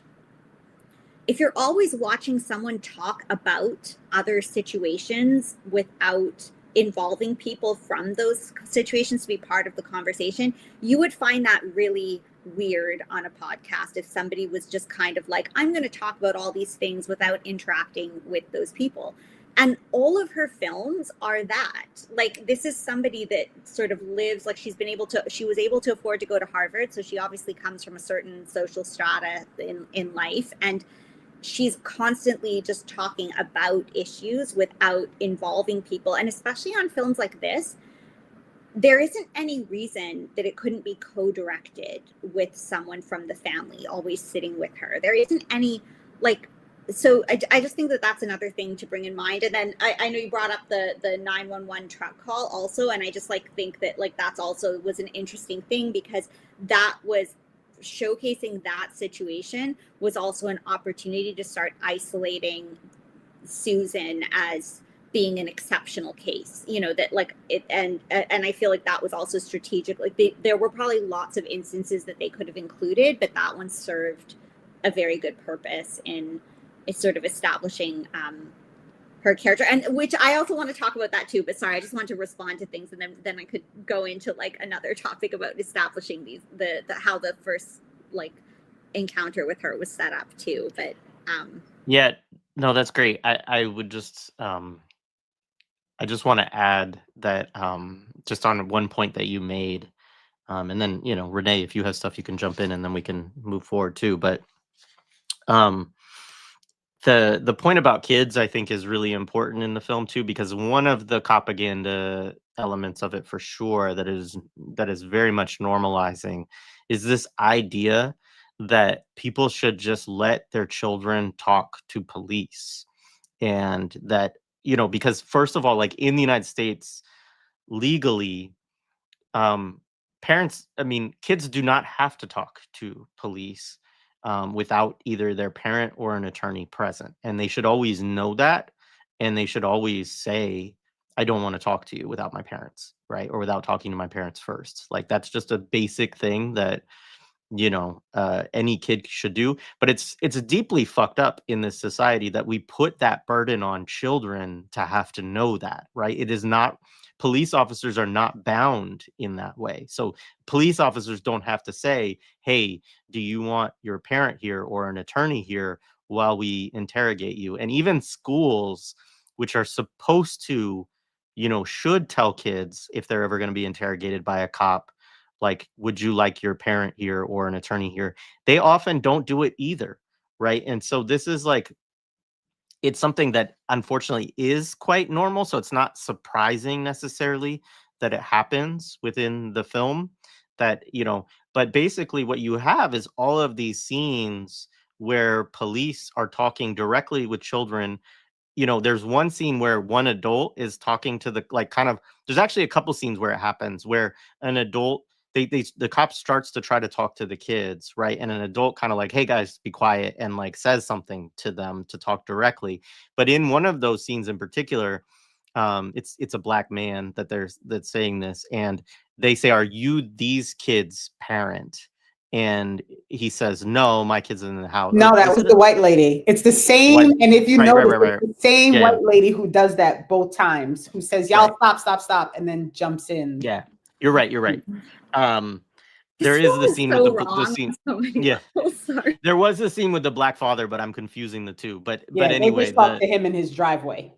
Yeah, but anyways, they're talking first to this white lady, and I think she's in a mixed relationship actually, but the uh she's saying things to them, and then they're like, "Are you these children's mother?" And she's like, "No," right? And so then they just move right in and start questioning the kids, and there's nobody, because it's not their parent. The police know, like, I have full authority basically to move in and question these kids. And it's very frustrating watching it. It reminded me Imperial 80s of watching Lethal Weapon, the first one, where they have this whole scene of interrogating the kids.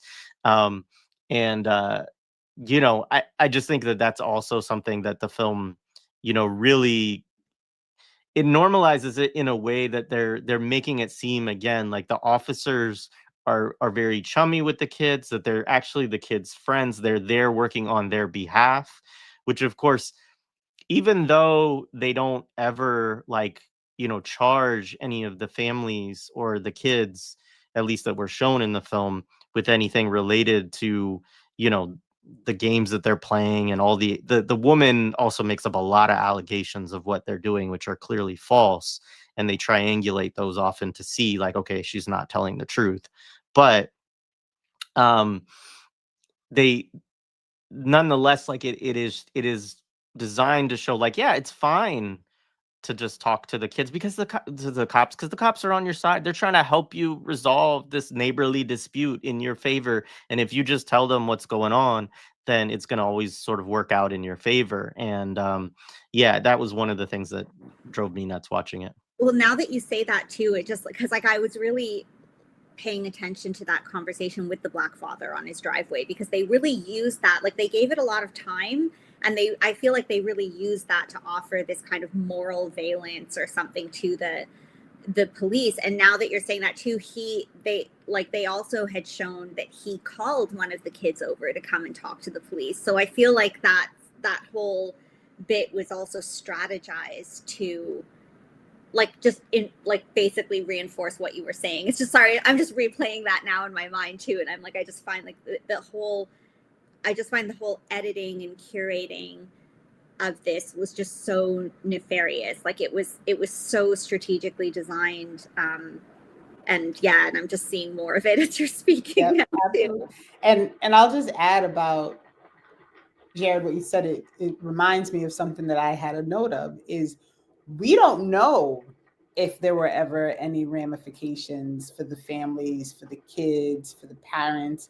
We really, like, there's no way to know, because they don't provide any of that information, right? Like, now we know that they're clearly making police reports. Like, they're not walking away and saying, y'all leave each other alone. Like, even with the assault thing, she's like, well, it's not an arrest, but I'll write it up as an assault, like, so the woman's name is going on a piece of paper that is being written up by the police officer that says her neighbor is charging her with assault.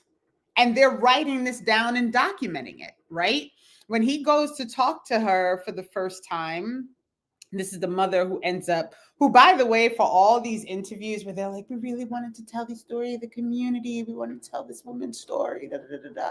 Like, you get like 6 minutes of the woman who was killed, right? Like, you get no time. There's no understanding. Know these people. Yeah. Right. There's no understanding of who she is. We don't know that that she's divorced until the end, like halfway through, when they call and they're like, well, we're going to call the ex-husband to come get the kids. Right. Like, we don't even know we don't know if she's living there alone. We don't know how she ended up there. There's like a throwaway comment that, like, she does all these things with her kids, and she's like a manager at McDonald's, which I don't even want to get into that triggering of, like, fucking whoever, Tyrone or whoever the kid was that used to work for McDonald's when they started that whole Black people can succeed at McDonald's thing in the 80s. And so, like, there are all these things. And the whole time I'm like, they are just playing in your face with this horse shit, right? Yeah. Like, she goes into the police department to file a report about this sign that she claims the kids burned up. She don't have nothing to prove that the kids did that. But they took the report. So we don't know, did somebody get a bill or get a ticket or a summons? We have no information about any of that. And since someone threw the DARE program in the chat, they do have a fully functioning fucking DARE program still in Ocala Police Department, just so we all are clear. Thanks, Renee. Yeah. Yeah, I mean, that's a good point. Yeah, I mean, as I mentioned it, I said, you know, we're not, it's not a part of the movie. Like, the assumption that you're supposed to get from the movie is that the kids and the parents are never charged with anything, and there are, you know, moments, of course, where the officers tell them, like, yeah, we're not making a big deal out of this, we're not da da da da. But you're right, they also do very much show them telling, you know, Susan, okay, well, we can't charge them because it's a he said she said thing, but we're documenting this, or we're making a police report, or whatever, right? And that, you know, could absolutely, especially because it's a curated, you know, thing for a specific kind of story and emotional appeal and all of that, there absolutely could be. And I'm sure there are other charges that are happening, you know, within this neighborhood that are just not also related to, you know, what Susan's constant 911 calls are about. But I think that's why I just really feel that this film, like like, you know, again, I don't want to get in trouble by the director, like, or something if she ever watches this, but like, I personally just feel like she, like, even, you know, because this is the problem in the part of the industry that I work in. There's so much ego, and a lot of these directors serve the requirements of these institutions because they're really only caring about themselves and how they want to make this film. And I just feel that there is, like, to me, this film was more about how this director wanted to be this person that told this story, and saw the whole situation even as like a story that she can play with.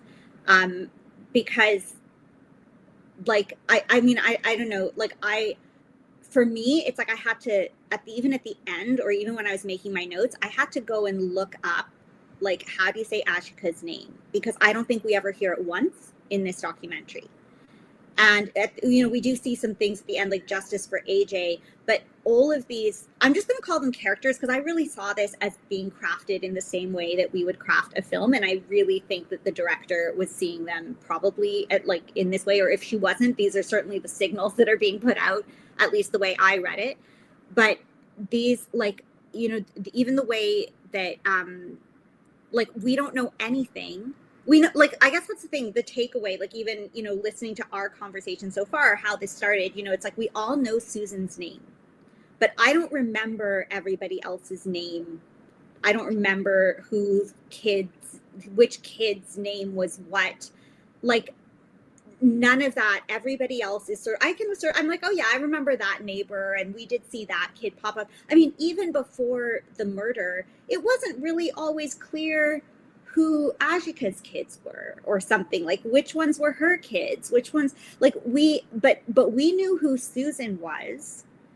And you know, like I was saying, even when her family came with her or whatever to collect her things, we got to spend a lot of time, like, just like seeing them do like normal things and take their time and stuff. And so it's really disturbing how dehumanized, like, Ajiake's family, like, or just the whole community was just sort of othered, like they're background characters, basically. They're not, you know, as significant. So to me, this was not in any way offer, if this was a genuine intent to offer justice and humanity to,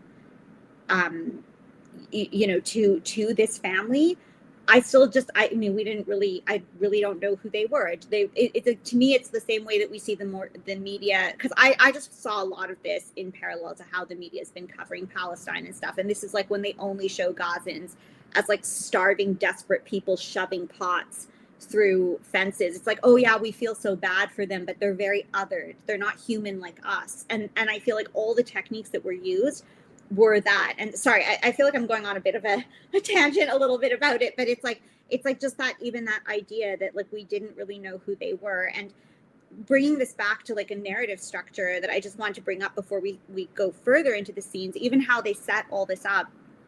And I brought this up in my conversations on I Mix What I Like, this like Luke, like, you know, like we'll refer to it, at least in my part of the business, this sort of Luke Skywalker character building kind of thing, where a character, like when you're building a narrative, the character will start out, like Luke started out as a brat so that he could become a wise Jedi later, like that we see this evolution.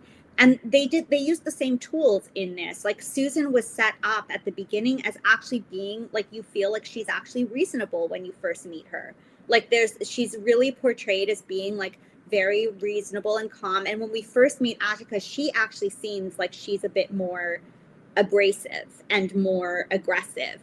And then like, so just even as like, and that's why I'm saying this director isn't looking at these people even as people. She's looking at it in the way that you would craft a story. Like she's these people, all these characters to her are characters, they're devices. And so she used those tools where she's setting them up a certain way so that then she can reveal like, oh, look, the villain took this trajectory, and you know, the victim took this trajectory. And they really are being used as devices. Like real people are being used in the way that we use character devices here. So, sorry, I feel like I forget the point. No, and I want you to work on stop saying sorry, because I feel like it's all here. Like there's so much wrong in it, and it's people's lives, and it just makes me so frustrated that I feel like when I start talking, I forget why I started talking about it. But, and I just want to say, like, it's, you know, it's funny that you said that she came off as abrasive. I thought she was really calm, right? But this is because I always, in every situation, approach it knowing that as the Black woman, that's what no matter what she says in that scenario, right? Unless she is like smiling and talking with a really soft voice and like doing a whole thing, she's going to be abrasive. She's going to be rude. She's going to be standoffish. Like even when the woman was approaching her, she was like, I see that little smirk, right? Like, but that's what I mean. They put in that, right? Like they put in exactly. Like they design it to make you think that she's doing something unreal, and she's literally standing there. She answers their questions. She doesn't tell anybody to go fuck themselves. She's not loud. She's not screaming. Nothing, right? And we know that she's had a history of being like just constantly harassed. But we don't even know at that point. No, but I mean, like we know that too. Like I'm just saying, like us as the people, like where we know it now, like we know that. So it's also like she would like it would be understandable for her to be frustrated. But you're right, like there is that kind of tropey, like that really problematic tropiness that it's always going to be the angry Black woman. But I feel like the editing, like without that trope. I don't want to say without that trope. The editing also tried to push that, is what I'm trying to say. Like they really, like you're right. Like they put in those things. Like I see that smirk. I see this. I see like, and they didn't do that when we first they made Susan look really like we're just gonna go talk to Susan and find out what's going on. And Susan was like, look, I'm just trying to like, I wasn't doing anything. They made I'm the perfect neighbor. I'm the perfect neighbor. And they give her, the director gives her that grace when we first meet her. But I also know that like as a narrative tool, the director's doing that to make her seem really great so that she can bring the story in an opposite way. But to me, like that's also but the thing is, where it's harmful, like I understand that as a narrative tool, but where it's harmful is that she never offered that to Ajiake. Like she never offered like a redemption of her. She just kind of left her being objectified, that distant, that we never get to know her. Like I said, like I didn't even really know her name. So there was never like. And honestly, as I'm like thinking back, I don't think you're ever told that Black woman is like, I made the connection because to me, it's just obvious. But even when they ask her for her ID, when Susan is asked for her name, she spells her name, and you hear her spelling her name as part of the conversation that's filmed and presented. But when they ask Ajiake for her ID, she walks off to go get and then they blur it out. Like, you don't get anything that actually identifies her as her. And then the night conversation, when they come back after she confronted her about, I think she called them the R word, she called them retards, like, so again, it's her they're talking to, but they don't ever talk, they don't say her name. Yeah, it's like it's occurring to me now. They do not identify her as the person who is shot until after and even then, it's only because one of the people talking says, "Oh wait, is it the black lady that lives right across the street from her?" That's when you make the connection. She never gets identified. Yeah. So they dehumanize her so much. I just want to say there is one, because I was rewatching this morning. So when they do the ID part in the beginning, they do ask her, "How do you pronounce this?" And she says Ajiake. So like there is like, this is very early in the scene. It's the only time, I think, until like after she's been killed, that you get a pronunciation. But the police never say it or anything like that. But as people that experience it, like, I don't know, maybe it's my own bias, or like, maybe this speaks badly of me, but I walked out of there being very clear of Susan's name more than anybody else's. Like, I didn't walk out. I'm like, now I gotta rewatch it, because I don't even remember Susan's the only one. Like, this was like the story of Susan kind of thing. And totally. So just to underscore the point you're making too, there's a scene, again, the scene with he's one of the black parents on the block. He's a father of some of the kids that are out there. But there's a scene where the police ask him to identify another child, right? There's like they're like, he's a red shirt, a red sweater. This was when she alleges that kids were putting a dog in her truck, and so this is why she called 911. I mean, this is also like, we do have to underscore that the reasons that this woman calls 911 are so ridiculous, right? And she's never punished for it. No, right, exactly. I mean, like, we don't know. Like, you're wasting police resources, or I don't know. I feel like if I pulled the fire alarm in my school as a joke, I'm pretty sure that there were like consequences or fines or something. And sorry, not to... No, but you're absolutely right. I mean, the notion, like, she's constantly using 911 for, like, even the lady says at one time, like, these are actually not criminal matters, that you're like, they're civil. Like, even if you wanted to try to enforce your rights against like what your neighbors are doing to you as some form of like harassment or whatever, like, there's no criminal behavior that's happening here. Because even when they get into like the property law and like that kind of stuff. But one thing I wanted to say is, in that scene with that father, they ask him about that boy, and it just to reinforce what you both are saying, they ask him his name and he says, "I don't know." Right. So it's like, even you get this sense of like, even the community, that there's like unnamed, like they don't even know each other with all of these kids, like this kind of swarm, or horde that you were talking about, Samantha, in terms of the presentation. And then he does know the sister, right? So then he calls her name. I can't remember her name. And she says, like, "What's your brother's name?" And then she says, "Which one?" And, there's all of this. And then it's like, then it's Izzy, right? And Izzy, of course, is Ajiake's son in the film. But again, like, all of that just is exactly what you are both talking about in terms of it.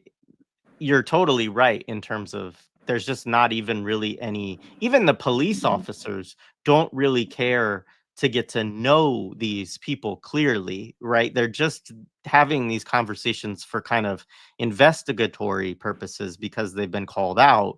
But even though they're presenting this chummy facade, they don't even care to like learn the names or call people by names or anything like that. Yeah, and I felt like that really paralleled what they were doing in Andor, because like in Andor, they were normalizing these like hordes of people, particularly because it is about indigenous genocide and like foreign policy things and stuff like that.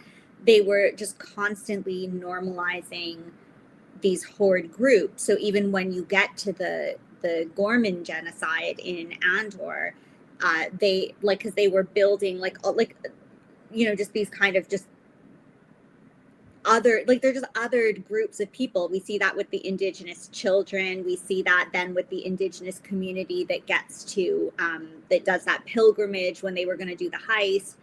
And then we see that like as they build towards the genocide, and then the genocide happens and all of those people are just kind of like this horde group that's singing together their national anthem or whatever, and as long as the main characters got away, everyone's fine. And I feel like they're using those techniques also, you know, so that at the end of the day it helps normalize this, like, that's a sad story that happens to those people, but those are other people. Like it's and it's, I don't know, I see it, like, to me it just seems like the same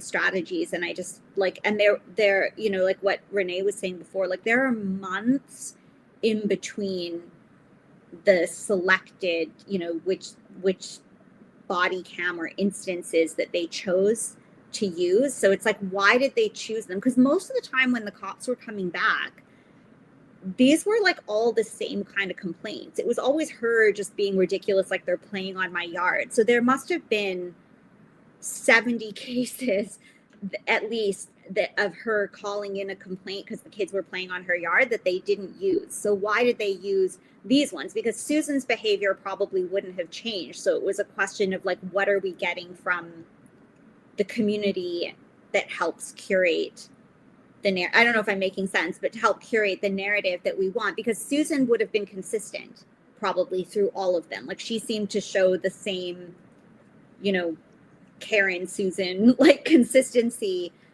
from like all, like, you know, she was constantly lying. She was constantly like, she didn't evolve that much in how her sociopathy functioned or whatever. But it would have been like they chose those shots because of what they could, how they could curate the narrative by using the other people's, you know, wording or, you know, ways of so I just feel like it just felt very heavily edited in that way. It was just very I just really think there's just so much problematic messaging, and I think that it's doing, I think we are gonna, like, I think, you know, you had you know, said this, I think in your post or whatever, but I do think we can expect more of this kind of messaging coming up, like this style of messaging, which to me, this is just like another piece, like Andor, like Superman, they're actually all reinforcing the same kind of messaging, getting this kind of sense of American exceptionalism, or like, even for you, like you are exceptional to that community, like that there's a sense of othering, a very strong sense of othering that's happening in the message.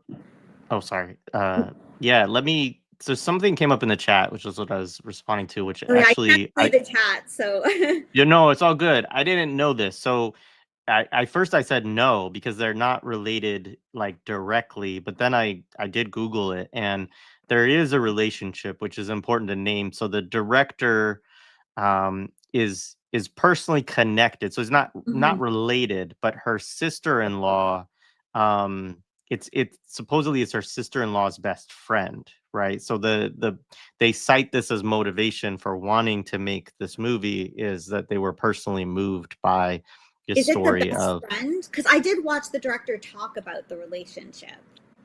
Yeah, it's her sister-in-law's best friend was Ajiake, I guess, is what they're insinuating. Okay. And so anyway, that there is a connection there.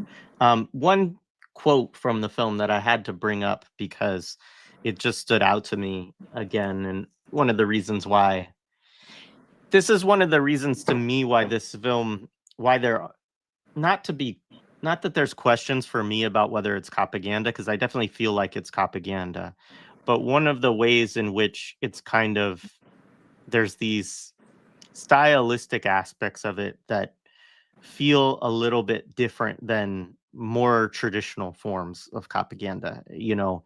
So they choose to include a scene where one of the white women cops is interviewing Susan, and Susan says, you know, is talking about what a nuisance is, that the kids are always playing and they're yelling and they're screaming, and she says, um, you know, that they're something to the effect of, you know, they're always screaming and yelling, and the cop's like, yeah, like, because they're playing, you know, you know, they're screaming, but she's like, but they're having a good time, and I'd rather them be doing that. Would you rather be them doing that or stealing cars and robbing people? I Right. And I was remember just that. like, I was just like, whoa, like we're talking about like 8-year-olds out here Yeah. like playing football and stuff like that. And your comment as a white lady cop, of course, because these are young black folks, is that like they could be young black children, that they could be stealing cars and robbing people instead. And so like that's the way that it's just an interesting moment of white lady to white lady communication about this, of sort of like, And you they know, put okay, I know you're frustrated, but like, hey, they're not doing this, which is what they could be doing. And they plant that seed though. Like that's the thing. Like I feel like exactly like there's so many moments of that where and I think that's like how I think this can be very misleading, because it's presented like no, it's just we're just letting the cameras tell the story, like we're just letting it play out, like, you know, like these cameras are real time, but there's so much editing, like you don't know even what order, like we have a date but we don't actually know that that's the right order of how events took place. There's cutting between the cameras. Even in the interviews with the director, she even says like we had to match the audio to the camera footage, like we had to try to find those things. And there's a lot of instances where they do voiceover that's not from those specific cameras, like the voiceover goes from the car to, you know, the camera things.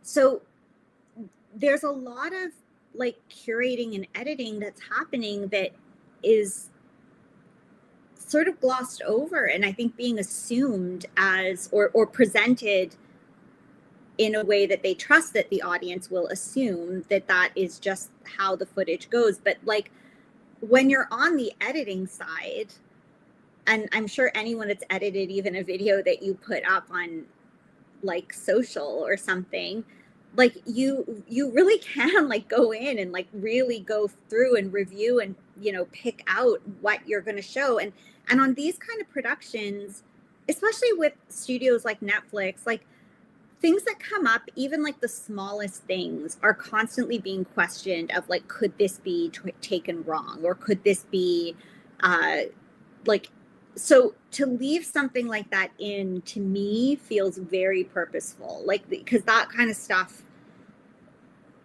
if there is a chance that it could portray a community or a person in a way that they don't want to infer, like they have like, you know, we go through it with that comb, like we go through it with putting different lenses on so that we don't miss those things out. And so I just feel like when like, yeah, like all of those conversations, they put that like, and that's why I feel like this whole thing was under the guise of being a defense for this community. They were using it to perpetuate harmful tropes and rumors and racism, and like all those things were being actually supported. Because I do think that's, yeah, like I feel like to me that's planting, like people wouldn't have thought that about this community unless you're like, oh yeah, maybe this is a, you know, Black kids, like they would be stealing cars, like, you know, just these ridiculous things. They planted that seed. Yeah, for sure. And I'll just, you need to take a break, Jared, to go. Yeah. Can I say one thing real quick before I'm gonna hop Yeah. off for a sec? But I just want to say that also, and then y'all can talk about this for a second while I hop off for a second. But and whatever you wanted to add too. But there again, back to this like private property thing for a second. Like this is really important to the movie in terms of in the beginning, the presumption of the police basically is that this woman does have authority over this land that the kids are playing on, right? And so they're really on her side early on. And just to give an example, like the black lady cop at the first encounter says to Ajiake, like, quote, "I do understand how you feel. This is why I got a house. Prayerfully, this is it."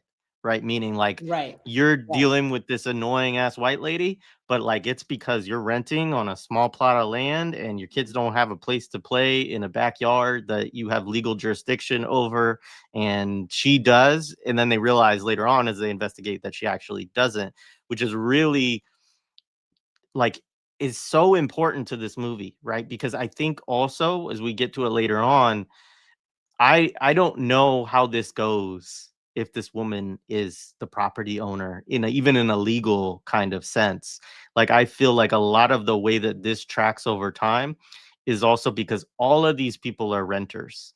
So they treat all of them like none of you really have any kind of claims or jurisdiction to this space, right? And like you don't have rights to it, Susan. They don't have rights to it. That guy over there says it's okay, so we're fine with it, kind of thing. But that is what their go-to is, which of course is like, I mean, I understand like this is the legal apparatus of the United States and of the West more broadly, is that private property relations are like the most important thing. But that's what the cops are like trying to adjudicate essentially in this.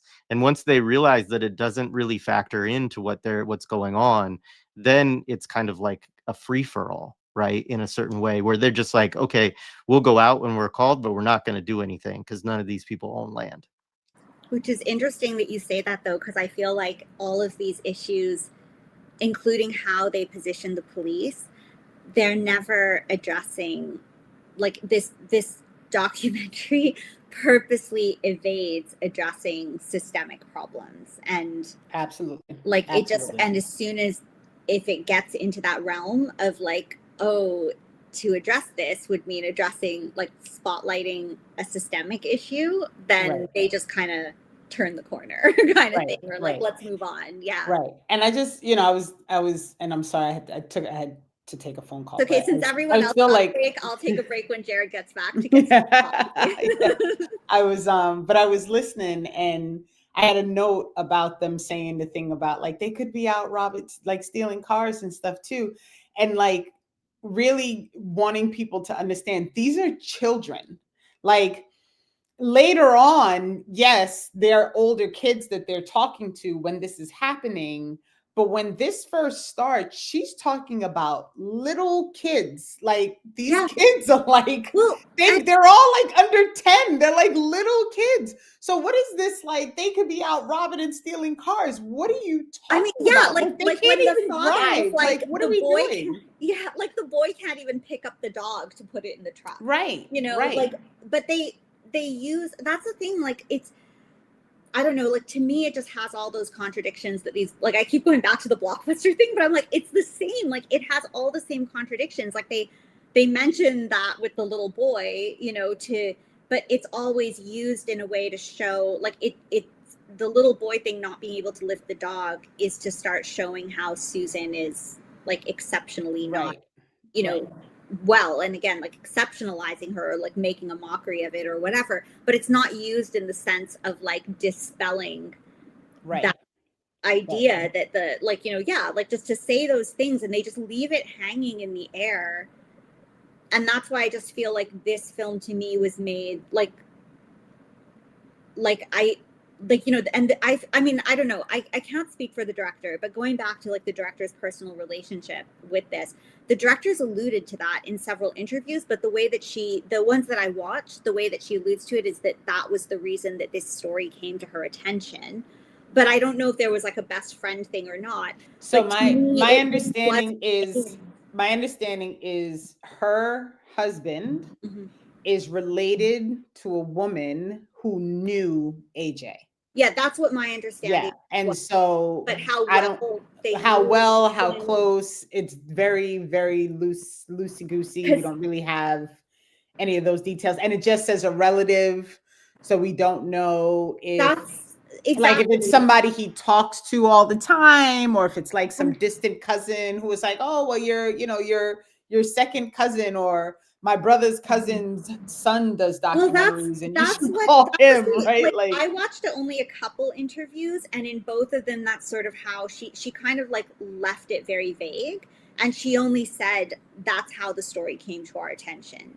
Right. So to me, this is somebody that lives, like, again, like I just see it as a very elitist thing. Like I could be wrong, but I just feel like this was a very objectified story by someone that's like, I wouldn't have known about it, but it came to my attention because of this, you know, like. Yeah. And let's do a documentary, and we'll just use like this limited footage based on these police cams, and Yeah, we won't talk about anything else about the neighborhood. We won't give any information about where they actually situated in Ocala. Is this a little thing that was built off behind a mall? Like we have there's no information. Yeah, and none. It just assumes, like, that's, I felt like, again, like I'm coming in from a non-American perspective, but I felt that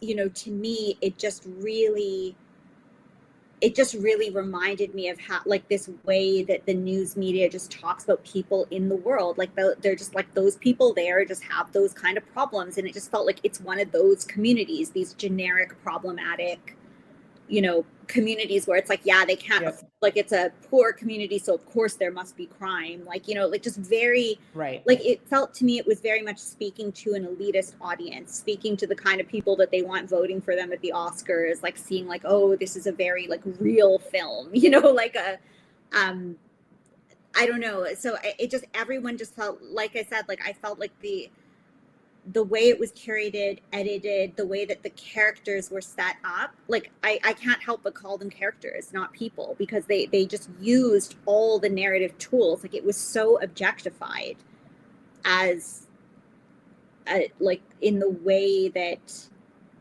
the like I just feel like these people were told, like this whole thing was told like it was objectifying a story, like as if there was an emotional distance of the people creating this film to the events, like that it could have, there was no difference between them handling fiction or reality. Yeah, it's really interesting actually when you dig into the connection, because I mean, this is the problem. I would say this is the problem with Google nowadays, is that it tells you stuff that is not necessarily true, right? Like we're in the AI slop, you know, generation of Google, and it is a totally unreliable thing. And so it told me it was his sister-in-law's or her sister-in-law's best friend. But then as you Google in more, there's a lot of ways in a lot of articles that it's talked about much more vaguely than that, as you all said, which is that Takema, apologies if I'm mispronouncing her name, but so she's a founder of an organization called Momentum for Progress, which I now want to dig into. It's a nonprofit organization developing progressive strategies to increase self-efficacy, equity, and justice for communities of color. She has over 15 years of experience in philanthropy, nonprofit development, community organization, education, and the arts. And she's a recipient of an Echoing Green Fellowship for Social Entrepreneurs and the Association of Black Foundation Executives Connecting Leaders Fellowship. So she is the one who is related to Nikon Quantu, who's the producer, who is the husband of the director. And then she's the one who's supposedly friends with Ajiake. But it's like, but that's very questionable to me to some degree. Right. Because it's right. like if are they really friends, or did she show up like people showed up in like, St. Louis? You're this big nonprofit person getting a lot of foundation money and all of this, and you're saying that you were really close friends with the manager of McDonald's who gets shot in this movie, like, maybe, like, I think that's the thing. It could just be like, well, we know them because of the work that we like did in this one thing, or that they met. Like, because if you listen to the director, I'm running a blank on her name. If you listen, like when I was listening to her interviews where she describes the relationship, to me, it just didn't feel like she knew this person well, like at all. Like she was trying to make it seem like I feel like she was trying to be like not legally accountable for anything that wasn't true, but say it in a way that helps sell the film, because lots of these interviews and these behind the scenes articles are more propaganda than they are like, about an authentic telling of how the films are made. But it sounded more like she was trying to make sure that it ties in with like bring credibility, I guess, but she didn't say anything that wasn't, I think she's being careful to say anything that wasn't true, but make it seem like it was credible. And that's why it just felt very vague to me, because there wasn't a clear, like, it was very much like, well, this person, and my producer, and this person knew it. And then and then that's why, I mean, and that's the thing, like, it doesn't make it less relevant in the sense that she, this is the kind of filmmaking that she does. She's looking for her next film, because she is part of that industry now. Like, she is known as that filmmaker. So that this would be a great like concept to do the film on, and that she came across it through these personal connections. But I think that gets a little bit played up as part of the selling. But I like, whether she had the personal connections or not, she still could have told this story. Like, it doesn't delegitimize in a sense that she chose to tell this story. So, but I feel that personal connection isn't as personal, I guess, as no, at least it's at least mediated through the nonprofit industrial complex. Like, even if it's because it's so much more than that. It's so much more than that. It's so much more than that. Wait, but Mike, yes, you go, but I have to wait. I'm listening. You can hear it? Okay, because there's a nugget here. There's a nugget because, folks who are familiar with Saturday, how I get with my rabbit holes. And so the nugget here is that a lot of this is in part to try and fund a nonprofit.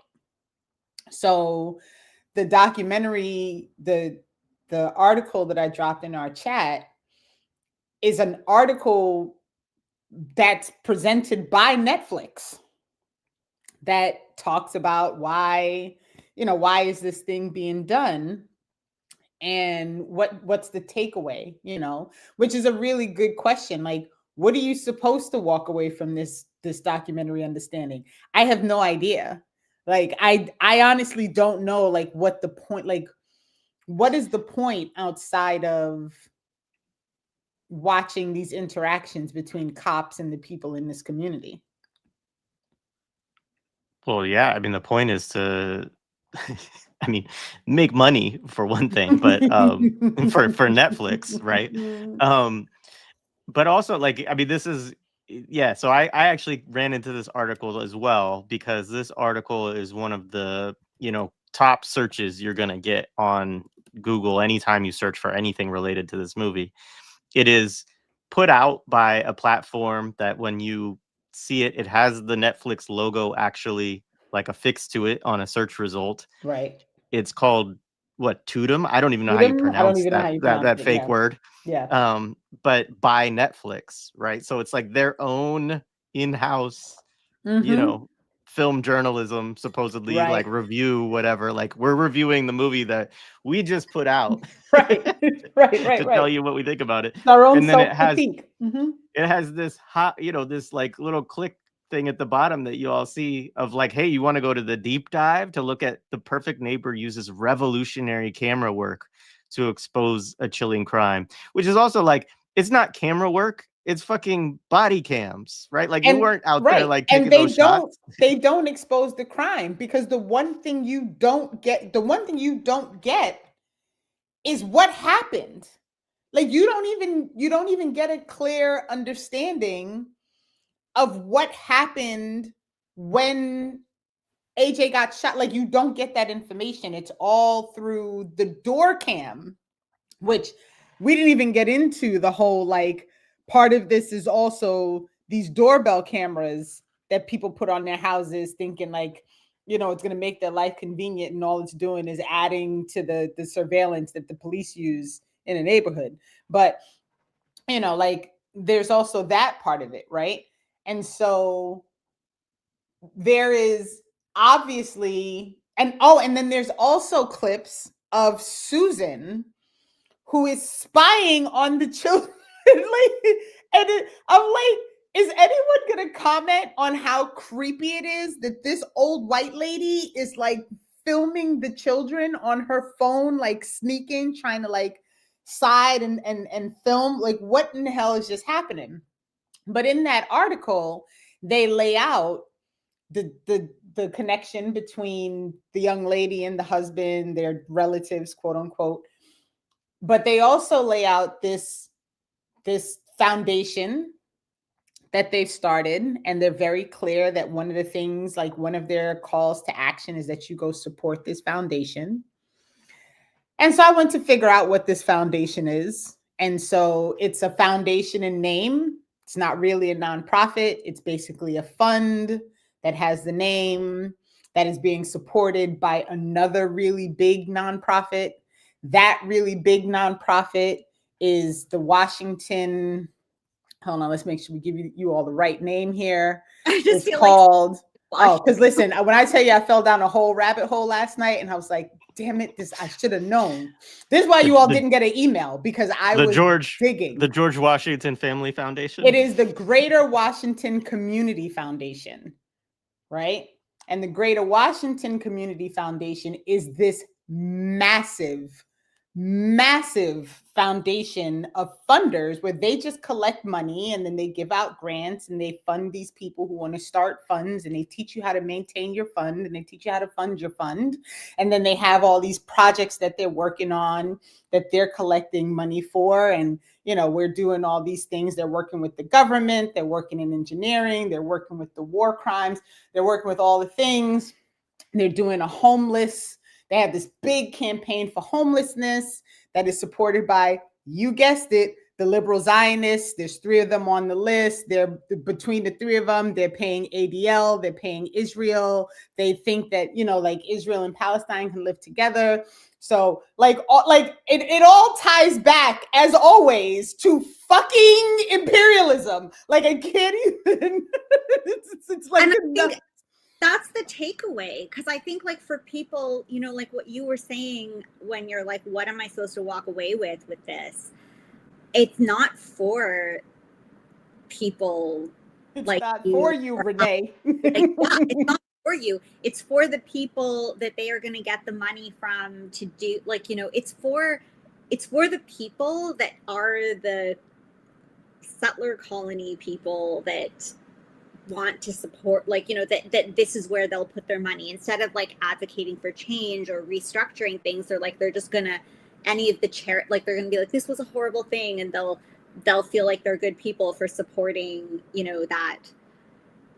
I don't know, like, to me, this is to me, watching this was like watching liberal Zionists make a movie to make themselves feel better about, like, poor Palestinian situations or something, you know, and they're all watching it in Tel Aviv and being like, oh, that's so sad, I'm gonna feel better and I'll send some money. Like, that's literally it. Literally 100%.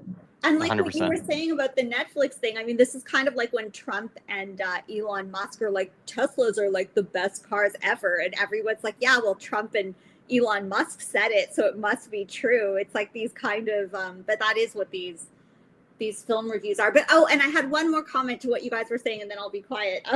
The like, you know, pitching it as revolutionary filmmaking. this was like, and I suspect probably, you know, I hadn't really considered it before watching this documentary, but it made me think of this. I don't know if people are familiar with it. There was a show in the UK that was really popular called Peep Show. And it's like a comedy with, I'm sorry, because I lived in the UK for so long, so I know more about the British media empires in some ways than the American one. But they had a show called Peep Show that I think started in the early aughts. And it was a comedy, and it was with I forget her name now, but she's gotten prominence now in the US. Olivia, this actress that she played Queen Anne or something in this like she got some cover. She started getting noticed here in the US, but in the UK she's been really Olivia Colman, I think.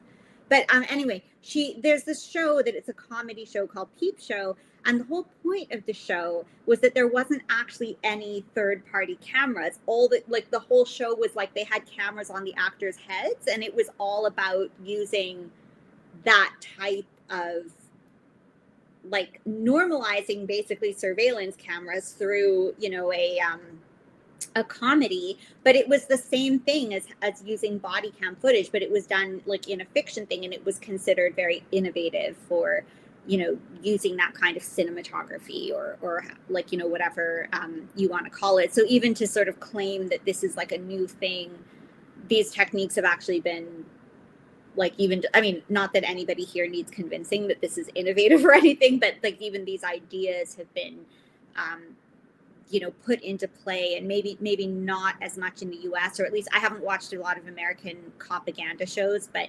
at least in the UK, it's been like mainstreamed in a certain way, like since the early, like I think it was 2002 or 3. I'm not sure when it started. It's an older show, but it ran for like a decade. It was very popular in the UK, and it was all basically like this, like that was the whole show. Yeah, I mean, I think that you're totally right. I mean, and again, like the show Cops in the US did totally normalize us watching dash cams primarily as like a way of looking at what cops were doing. And, you know, it was always like what you can see on it and what you can't see, and then here, and like but it's not, I mean, what's different about this, right? And I'm not saying it's the first time it's happened. It's just an interesting thing to pay attention to and to think about, like how many examples. And I do think, you know, the one you point to like is another example of this kind of filmmaking. But as I watched it, like part of it was like to build a documentary around this and then have a social justice sort of call or bit attached. I mean, people are in the chat saying there's not much of a call to action. There's a little bit of one. There's one around like, you know, stand your ground laws sort of, but there's also I mean, again, like it is sort of just like, hey, like this vehicle, this movie, right? The director's involved, the producers are involved. There's a nonprofit that's been set up by the mother of um, uh, Ajiake, and that you mentioned to Renee, and that obviously is monetized and set up in all these ways, which is not surprising at all, right? Like the way that the nonprofit industrial complex looks for things. And Dylan Rodriguez has talked about this too, like to quickly monetize, right? And to like set up, right? And so I think that's also like we should be really wary of anything that this foundation or whatever like starts to promote or put out or gets associated with, right? Because a lot of times these things are set up directly. I mean, it could be Democratic Party front, like there's all kinds of ways that this stuff gets happened. But like the reason that groups come together to monetize a nonprofit and to pull it up so quickly and to make sure that like funding gets channeled into it and all of that is because the bigger actors involved have a political project that they're interested in that usually doesn't have anything to do with what actually happened in this instance, right? But they can use it as a way of building legitimacy for this kind of thing. And it's kind of, I mean, Renee, you might have jumped down this. I know you jumped down this rabbit hole further than I did just by what you've said already. But it sort of loosely seems to be about about racist violence, right? Or like, which of course like is the thing about this. And maybe we move next into, is there anything else people want to say before? I think we should talk about the scene where she's killed, right? And like all of the way that that's done in the film. So just real quick, Yeah. just with what you just said, I just want, and this is why Dhoruba always says, like, the families who are left behind after these things happen should not be taking the lead on the responses to these things, right? And so even the mom, like the quotes that I read in all the different articles, because I didn't watch any of the interviews with the director, but I read a lot of articles that were written about the documentary. And the mother's constantly quoted as like saying how moved she was, and like at one point in that Netflix one, she says that, like, at some point she just decided she was going to trust them, and she was just hands off, and she just let them do whatever they wanted to do for the documentary, right? And so like this whole thing is like set up in this way to make you feel as if the family's really involved, and the family's really behind it, and the family really feels like they were, supported, and and what you really get is like a couple of clips of like the kids crying, right? Which of course they would be. You get like these, this picture of the mom. You get them speaking to the chief of police and saying, like, why isn't she arrested? Which, by the way, the cops lied about on the night that she died. We can circle back to that. But like, it's not even about Ajiake. It's not about her. It's not about her family. It's not really about the community. And that's what makes this the same old propaganda. It's like you watch a rom-com and like part of the storyline is like she loses her, she gets the purse stolen and she has to call the cops, and like they get embedded in the story as like this force of people who are there to be a part of the community and to help and to, as he said in one of the clips, like to play devil's advocate and to, be the go-between. And they don't serve that purpose anywhere. Like they just don't. Like, that's not what they do. They're not that helpful. They're not that useful. Like, that's just not what they do. That's the great, look at that, Tamika Robinson. That's her. I didn't even scroll through this thing. I was so annoyed. So just to be clear, so that is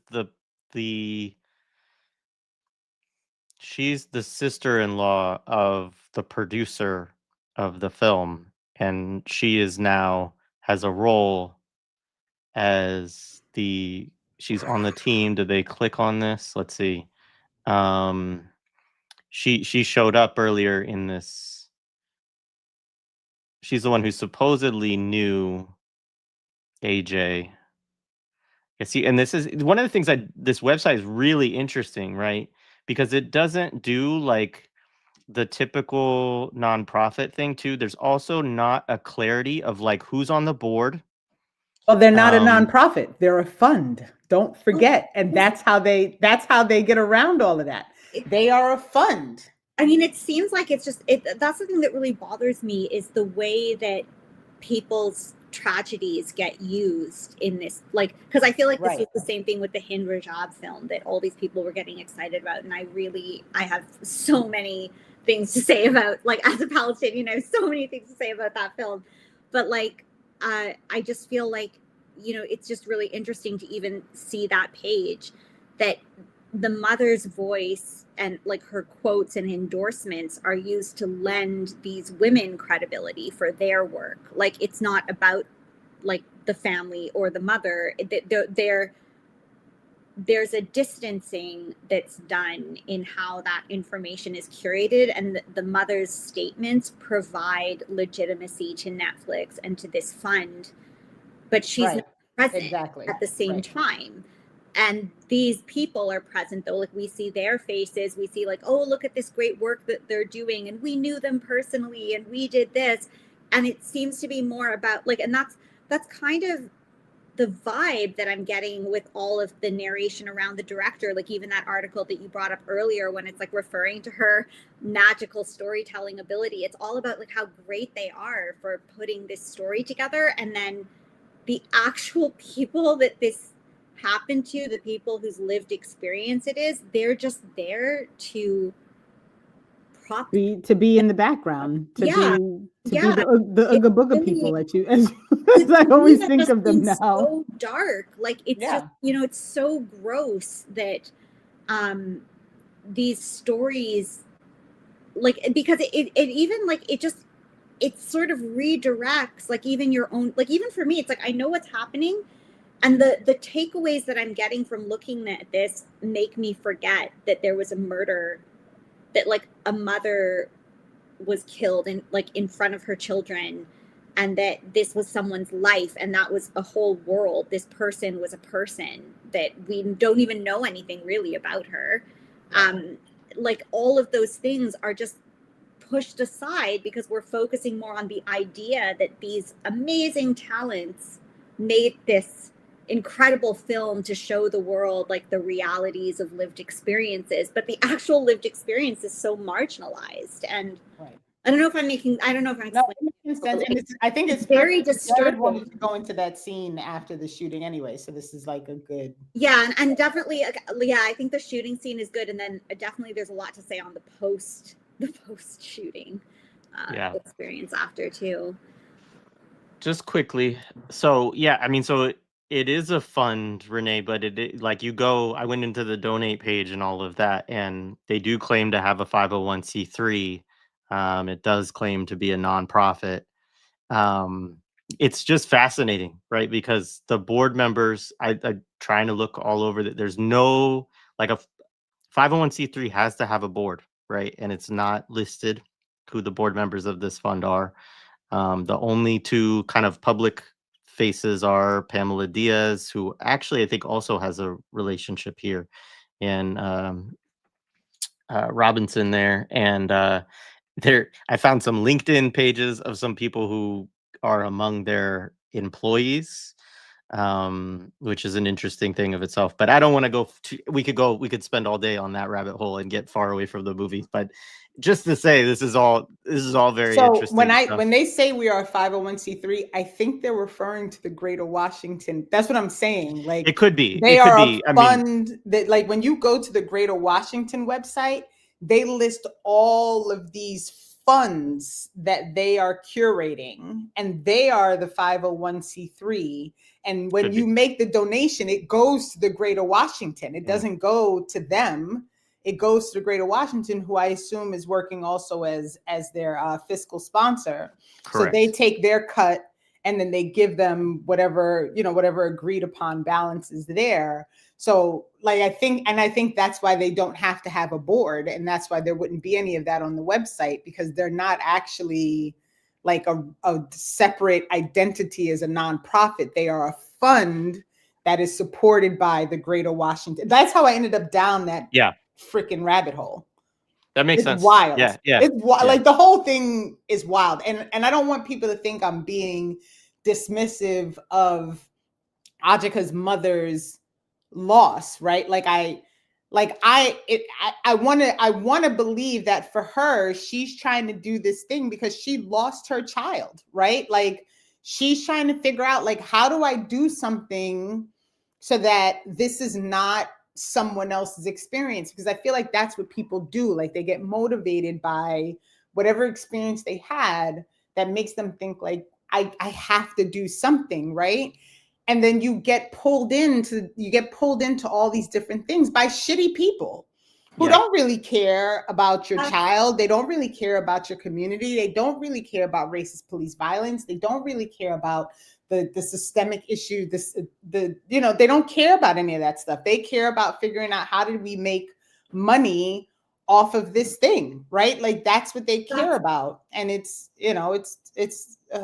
no, that's what's so dark about it, because if it happened to you, or like, I mean, I can't relate to this, but I can relate to just, my lifetime experience when things like with Palestine, when like you know, because I remember this like with the 2014 or 2021, like all this stuff before October 7th, just anybody covering it, you just really wanted the world to know. You just want people to know about this injustice because you think that if people know that it could change it, that maybe that can contribute. And that's what I don't have any issue with the mother's involvement in this. I just don't like that these organizations sweep in, and I don't think that, you know, that and they do it in such a way that there's, even if the mother felt, or if anyone related to Ajiake felt that there was like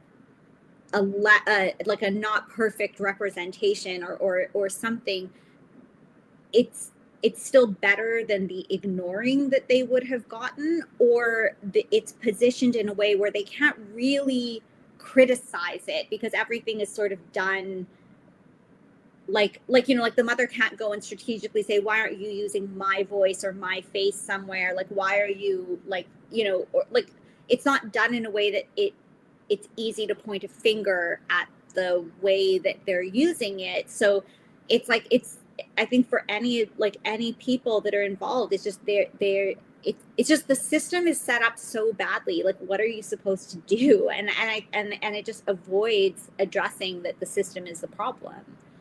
Yeah, I mean, I think to all of that is right, and I should have caught that, but yeah, Pamela Diaz is the mother. She's the other person that's in the two folks. Yeah, I mean, one of the things too, and this is part of what Daruba's point always is that, you know, ordinary people are not politicized in a certain way to lead like a radical struggle against something, or a struggle that seeks to, radical in this mean, I just mean like understand, getting to the root cause and building an analysis. And, you know, and so the, you know, systems like ours will use victims because of exactly what you're saying, Samantha, that they want to see something good happen of what happened to their family member. Obviously, they want justice, they want, you know, reparation for it or whatever, in those things. And those are legitimate desires. Um, but the system, when you're talking about the kind of capital and forces that are coming into something like this, like their political ends will go first and foremost. And they're very good. Like, I've been around these people, I worked in this area. Like, they're very good at convincing people around them that what they're doing is the pragmatic, politically, like, good thing to do, right? And so it's like, it's super manipulative. And, you know, so anyways, the other, I I I know we need to move on, but I'm going to go back to this just for a second cuz we have time today. Um but in Takima Robinson's quick little bio here is some really interesting stuff. So she says, Say it, with, please. yeah, I'm just gonna read this aloud. With an impassioned mission to alchemize imaginable circumstances into actionable change, Takima Robinson has dedicated over 2 decades to impactful storytelling, creative productions, and cultural advocacy. Her service and impact have been catalytic in growing nationwide awareness around social injustices that affect Black communities and others. Her notable work through AJ Owens' case led to a victory verdict in 2024, further amplifying the national conversation on the impact of stand your ground laws in a racially divided nation. We got to come back to that because yeah. Beyond the verdict, Takima co-founded the Standing in the Gap Fund, which is obviously what we're talking about, with AJ's mother, Pamela Diaz. The fund responds to the trauma of race-based violence to ease financial burdens and supports healing, right? So this is what they're claiming that they'll do, is that they'll give money and provide healing resources to families who are victims of racial violence, which of course is like, yeah, great. A fervent advocate for healing through art and culture, Takima established High Cotton Productions, which importantly is one of the production companies on this film, as a means to convey the heartfelt stories of those directly impacted by injustice, in partnership with Message Pictures, Soledad O'Brien Productions, and Park Pictures' High Cotton production executive produced The Perfect Neighbor, which premiered and won Best Director U.S. Documentary at the 2025 Sundance Film Festival. I'm going to move on a little bit. This part was the part that I really wanted to see. Since 2016, her work leading Converge Consulting has directed $100 billion in philanthropic investments to pivotal movement and racial justice organizations. A respected curator and educator, Robinson has enriched cultural dialogues through her work with iconic institutions and initiatives that underscore Black culture and justice. Robinson's voice and vision continue to inspire transformative approaches to justice, healing, and culture.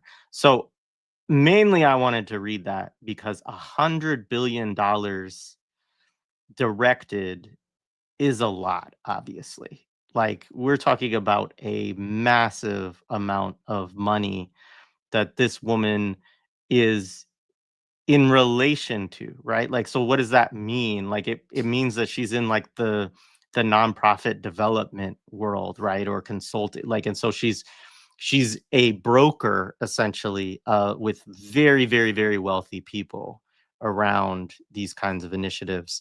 And it's interesting because this is the person who supposedly had the relationship with AJ, which Google at one point describes as best friend, but we actually don't know that, or know that, like, but so yeah. So I just wanted to people to know that before we move into the rest of the film. Y'all are welcome. Any other? Yeah. Nope, you're just welcome that I fell down this rabbit hole, because I was like, Yeah. what the hell is this? What? Wait, it's a fund? I was just, and then when you get to, and when I tell you, like when I followed this, because I, following the money is one of those things. I can't stand you, but not really. I love the hysterical. But, one of the things that I tend to do is follow the money. And we're not talking small amount, like this Greater Washington organization that is the funding body for this thing. They got like $350,000 from one of these liberal Zionist organizations, right? Thousand or million? 350,000. But I mean, if you're collecting, like, if somebody handed me $350,000, I'd be like, okay, cool. Like, I'm I'm good, right? Like, but that's just one of the orgs in one of their like, it's one donation in 1 year. Like, I don't know how many previous years they've been giving, right? This was just one donation that I tracked. I also I mean, again, like, this is an area, like, I guess I have a question about this too, because I think if I remember right, people in the documentary and everything, like, people were saying like Ajiake is a big part of the community, or there's like community, or like, I guess what I don't understand is why are there not, like, there must, maybe there aren't. I guess it's just that, you have these big billionaire NGO organizations that are being spotlighted in this, but there must be some community organizations on the ground in the area too that we this is the weird part is, so this Greater Washington organization is out of DC, and supposedly what they really work on is funding and granting opportunities and organizations in DC. This Partnership to End Homelessness is just one of their major partners. And I didn't even get into like the big names, Bank of America, Capital One. Like, what are we doing right now? Kaiser Permanente? Like, you're getting funded by the medical industrial complex to stop homelessness? Like the Marriott Corporation? What is happening right now? Right? This is who is behind one of their major funding projects that they're working on, right? And so because I'm me, I went through every one of those partners to see like who are these people, right? Like who is this group that's giving money to these people? And then you know, so, and I'll just keep dropping them in the chat since we're here. And 100 billion just seems like a lot of problems could have been solved if right, that money exactly was being used well. It's like, where exactly. did that, like $100 billion, like where did that go? Because right. I remember hearing, again, this is so not my area, but you know, you go on social and you see at least some reporters saying things like, you know, when, like, especially with the amount of money that Biden was just like sending over to Israel, you know, to fund this genocide, and those millions of dollars, like I saw a lot of people saying, you know, that like it's quoted that X many million could resolve the unhoused situation in America or something. So when you're talking about $100 billion, it just seems to me right, like you could just house everybody. Like you could just house everybody. What's happening? But why? So underneath I have the 3 links. This is what I got to as I was down in my rabbit hole researching these different organizations. And so one of them is the what's that? The Diane and Norman Bernstein Foundation. And one of their major things is the New Israel Fund. Like this is their one of their featured projects that the organization is working on, right?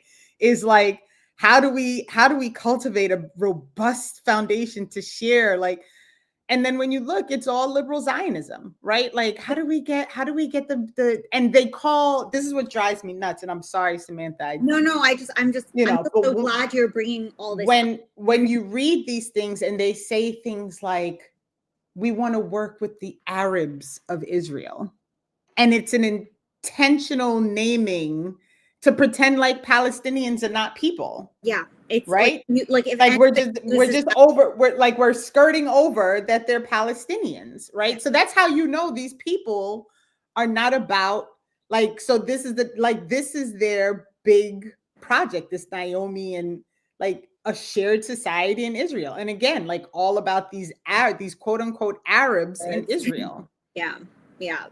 Like no, it is. And I think I love that. Like, I just think like we really need, like, people, like we need to start drawing attention to pattern recognition. Mm-hmm. You know, that like, and that's why I'm probably going to allude to it a few more times in these conversations, but the same things that I talked about in I Mix What I Like on Andor or Superman or Black Panther, like these are parallel things, and that's this documentary and these organizations. It just reminds me of the Hind Rajab film that was made by a Tunisian director. Again, not to discredit this director, but there were no Palestinian voices involved in telling this story, that they want to culturally shape the memory of these events and curate it towards rescue operations and NGOs and all these things. And we're seeing like these, they're not very original, like all these imperial things. Like if you start seeing the patterns, it's like they're using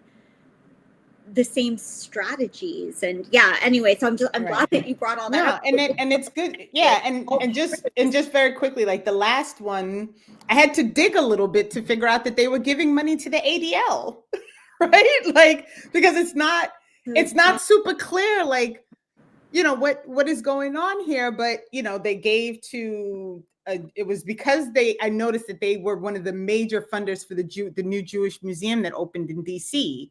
And so I was like, that couldn't be all. If you not in the humanities, in the community services and in the education, if you toggle down and you hit the button for and then there it is. ADL is anti-debt. There you go. $70,000. And then they give to them again as in an education grant. And it's another $20,000 or $30,000. Right? So $105,000. And this is one grant cycle that they've given that. One grant cycle. Yeah. Right? One thing I also want to just say is, you know, as we know, Israel also is like one of the developers of surveillance technology. You know, there's the whole 8200 unit and all of that stuff. And I was trying to Google a little bit about this. It would take a deeper dive, but they are starting to like, there is the development of body cameras by Israeli technology as well. And so I would not be surprised if, you know, a year from now or whatever, when we get some kind of initiative that's being backed by this foundation, if like suddenly it's to like buy body cameras or you know, storage or surveillance or facial recognition, right? Which is that, because that's one of the things also that Israeli body camera technology is wanting to make sure is incorporated into body cams as facial recognition technology, because some of the US ones, as they currently have, don't have that actual, not that they can't figure out how to use it on the back end, but too in Israel or something. The blue, yeah. yeah. Yeah, so I mean, obviously, as one of the leading, probably the leading country in developing different techniques of like surveillance tech, you know, through checkpoints and through like all their walls and all of this stuff, and you know, CCTV and everything else that's actually dated, but surveillance cameras and all that, like it wouldn't be surprising if we see down the road like that these are also, you know, that in their promotion, right, of body cameras, which this film is very directly involved in, like it's not only because look at this cool movie that you made with body camera footage and all these chummy depictions of cops through body cams, but it also like it becomes this kind of accountability propaganda, it becomes all of this stuff. And so it's like really, and I mean, I think this is part of what I mean to when I'm thinking about the question of a new form of propaganda, is that I think that because of Alec Carrot Casanis's, did I say that right? Book, Yeah, and you're close. You're close. and just other work that a lot of people have been doing over the last, you know, 10 years, that people are more accustomed to recognizing older forms of propaganda or more traditional forms of propaganda, right? So they're like, we got to do something a little slick here. We need to do something, we need to shake things up a little bit in how we're telling these stories, the techniques we're using to put these documentaries out, the messaging, right? So it seems like this is about, you know, doing something about stand your ground laws and combating racist violence in this country. Like, so it has this progressive branding to it all. And that's a part of the media campaign that's going on right now. It's also a part of what I see when people are reflecting. Just if you go to like Twitter and just look at comments people have about this movie, like people really love this movie, right? It's doing something that, and obviously it's winning all these awards, right? That there's something within the strategies that it's deploying that are effective. And I think, you know, all of that to say. So let's move into this scene so that we can kind of move through the rest of the movie. And then if we want to circle back on any of this, if we have time, we can. So I wrote down, you know, like scenes that had me in high emotion as I'm watching the film. And like the number one by far is just this whole next scene where, with all the setup that we've done earlier for folks who have just tuning in, of the constant calls of Susan about this family, you just know like something bad is going to happen, right? And you know, you get a 911 call again. It starts with that, that somebody has been. May 22nd. Go ahead. This is the May 22nd murder night scene. Yes. Yeah. Yes. Yeah. I mean, do you want to why don't you walk us through it, Samantha? Because I think you will do a better job for it. I took notes too, so I can fill in anything like narratively or whatever. But I mean, I like the back and forth because I very rarely observe these things anymore in the way that an audience, like a regular audience would. So I actually really appreciate like hearing where you were triggered, because then I'm like, oh, well, this is actually what we did to do that. Like it's easier to add, like I can add more, but coming in from, but I mean, the way that, cause like I put notes on that one too. And you know, and I think you already started with this, but they allude to that, like where it's kind of like, it starts with that call, like they introduce you into this moment, and it's sort of reminiscent of how they started the film. Like some shots, some leading up to it, they kind of just jump into the cops getting out on the street or whatever, but this one they kind of lead you in. You've got the voiceover of the call. They're starting to like build up some anxiety in you, and it starts a bit like calmer, but you know, obviously gets uncomfortable. And then what I thought was also interesting is when we arrive as audiences on the scene, the cops are already there, but they're following the body cam that they chose to put us in, was like a body cam of one of the female officers, like kind of entering the scene. So we get to enter in with her and move around. And I think what was interesting about that was that it already established that everybody was already there. Like we didn't go through the anxiety of getting there on time. Like we arrive when it's like, oh, look, the police have already handled, like they're on site already. So I thought that was kind of an interesting choice, you know, the way that they come in and reveal Ajiake like on the ground like that with all this help like already, you know, around her and stuff. And but they did things that I thought were also interesting just from a technical perspective is they also they played a lot with the saturation levels here. Like you can even, because the footage is such bad quality, you can actually see that the saturation was distorted. So they tried to, you know, they brought up the colors, like they did everything to start really engaging everyone, like you know, to really make this like very dramatic, very emotional, very high stress, which it deserves. Like again, like it's not like it shouldn't, you know, it's not like like I'm not trying to criticize that they're doing those things, but I guess what I would want to draw attention to is something that was clearly I guess a style of this director and editors and stuff involved is that how they choose to heighten your emotions and then what they choose to provide relief from that with, how they choose to restabilize, calm things down, desaturate things. Sorry, I'm jumping around a bit here because I just want to stay on topic with this thing. But even when Susan gets into the car, she's shown in black and white, and we are offered moments of calm in black and white with her there after like high intensity saturation. And I say that too because the camera in the car that was focused on her, or in her when she was in the police car, it's not that camera was black and white, because when she gets out of the car later, they turn on the color on that camera. So this was an editing or a compositing decision to, you know, sort of do that. And so that's what's done really strategically here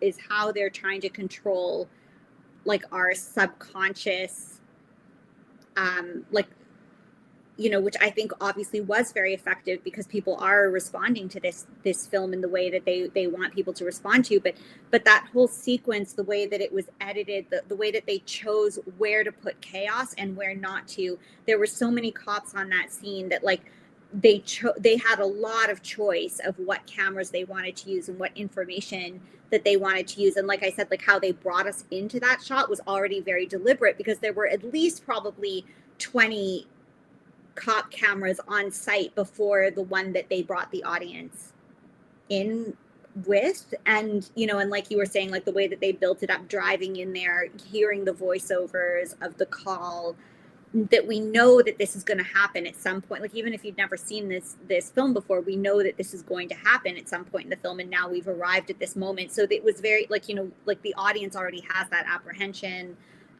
Yeah, I don't know, sorry, I kind of jumping around.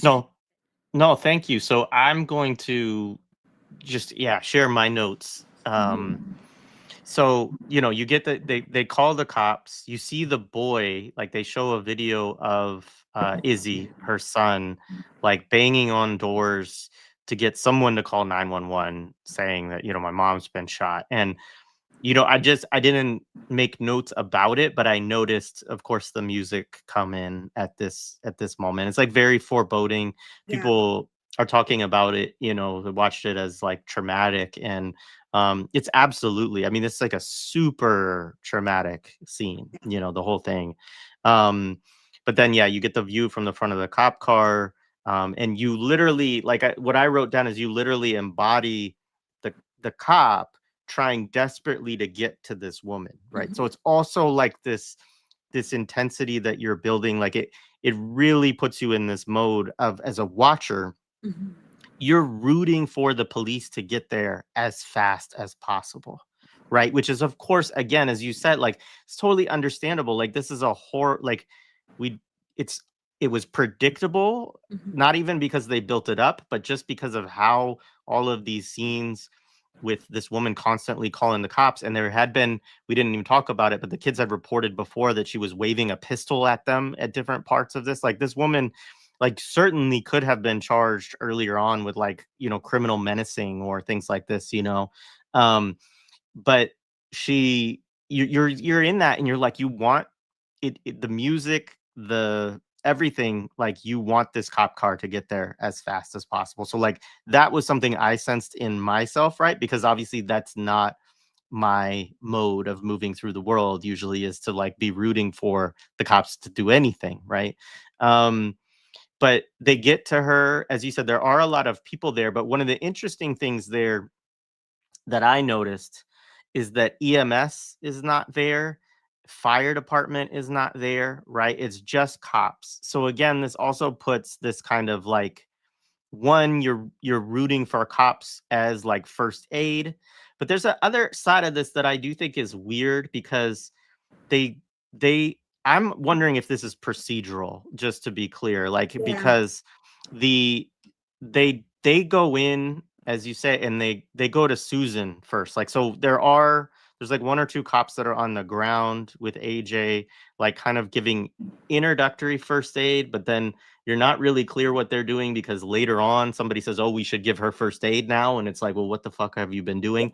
I mean, this whole scene, I will say, was one of the reasons why people I've had conversations with who don't feel it's particularly propagandistic feel that way, because they're like, I was so mad at the police in this, like, Mhm. just throughout, right? And, like, we can come back to that, because I was very mad watching that part too, right? Of, like, just, what are you doing? Mhm. Um, but so the cops go to Susan's house to disarm her, and in that scene, that's when you get this really pulsating, like, sonic pressure that replicates like you're having sort of a panic attack, or if you've ever been in shock, like, you're like, if you're in a car accident, right? Or something like that, and you can't really hear, but you, like, hear your own, like, the blood moving through your ears, or your heart pounding so hard that it's like can't get out of you. It kind of replicates that experience. Um, and Which is which is attributed to the police officers. totally, you're supposed to be afraid Yeah. for their possible well-being as they go to try to disarm this, like, very unstable, nearly geriatric white woman who, obviously has just shot somebody. So, like, is clearly dangerous, but also, like, you always get the feeling with her that she's not a threat to the police. Like, you don't I never felt that way at all. Like, you definitely got the feeling that she's a threat to all of the black people in her neighborhood, because you also know by this point that she uses racial slurs and all of this kind of stuff. Yeah, she Uh, definitely sees, like, you can tell she's kind of sociopathic even in her racism. Like, she's clearly dehumanized non-white people so much in her brain that, like, she talks, like, to her the world with the police is like humans like her, as opposed to other people that she has disassociated humanity with. Like, it's, yeah, sorry, yeah, yeah. So I didn't feel like, you see that she doesn't want yeah. to be unreasonable uh with, like, they're a different kind of human to her, I think. Yeah, so the last thing I'll say, and then, Renee, you can jump in, and Samantha, like, love your further thoughts on it. But with this part, because there's a whole second part of it that's very emotional, of like, after we find out that she has died, right? Which is a little bit later, and that's also very emotional. Um, but they're like they're really, like, obsessed with the scene, right? Like, trying to secure Susan, which they get into a car.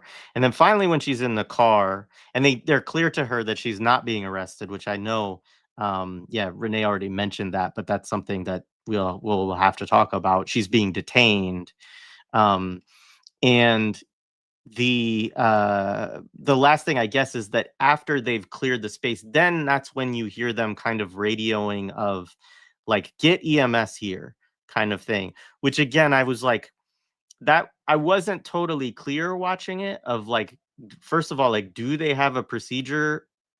I don't know. Maybe this is true everywhere. Be interesting if anybody's EMS that knows this, right? Of if there's a potential gunshot that you do not allow, fire and EMS to come until after cops have said, basically, there's no longer a threat. Yeah, that's the protocol. They have to clear for the threat first, but both should be sent out at the same time, and it's supposed to be like quickly clear the scene so that they can get in and do what they need to do immediately because they're already there. It seems though that the police force descended first. And then like the call was for a gunshot. So you would think that everyone would have come at once, but it is protocol that you clear the scene first, ensure that there's no immediate danger to the EMS staff and then EMT staff, and then they're allowed to come in to provide medical assistance. There were so many police, when the audience police person, like the audience as police arrived, there were already police. And so how did none of those people either clear it or call for right? But again, reminder, like, this is clearly a renting neighborhood, relatively clean, but mostly like this combination of like Black and brown / white working class people. Like, they don't really care, and this is why the point of like, we don't know anything about the community. We don't know anything real about what the real interaction level is between the police and the community. We don't know what other things are happening in the community with regard to law enforcement. We don't know how many tickets are being given in that community. I mean, when you look at, and I don't know if I can put it in like a Google Doc because I downloaded the PDF and I think I closed the thing because y'all know how I get. But this annual report that they do, it really breaks down like everything that the police department is engaged in that year. And they give out tens of thousands of summons and tickets and fines. And like this is a heavily over-policed community, which you have to believe is because it must be a mix of like Black and brown. The second highest number of population is Black people at like 20-something%, yet and still they're 30-something% of the interactions with police. So even there, like with, it's this total over policing within this community. And what you get in this shitty documentary are these like 5-6 interactions where, they're like trying to play buddy and be the go-between, and then they're coming to like check the white lady, which, by the way, the interaction about the truck ends with him going to placate the guy to keep her out of fucking trouble. Mm-hmm. Right? And then we get to this scene after Ajiake's been killed, and you have 8,000 police officers around, and what the fuck are they doing for the lady that's like on the ground, right? So, and it's so fucking infuriating. And my mother's gonna watch this and be really mad at me because I've been cursing a lot.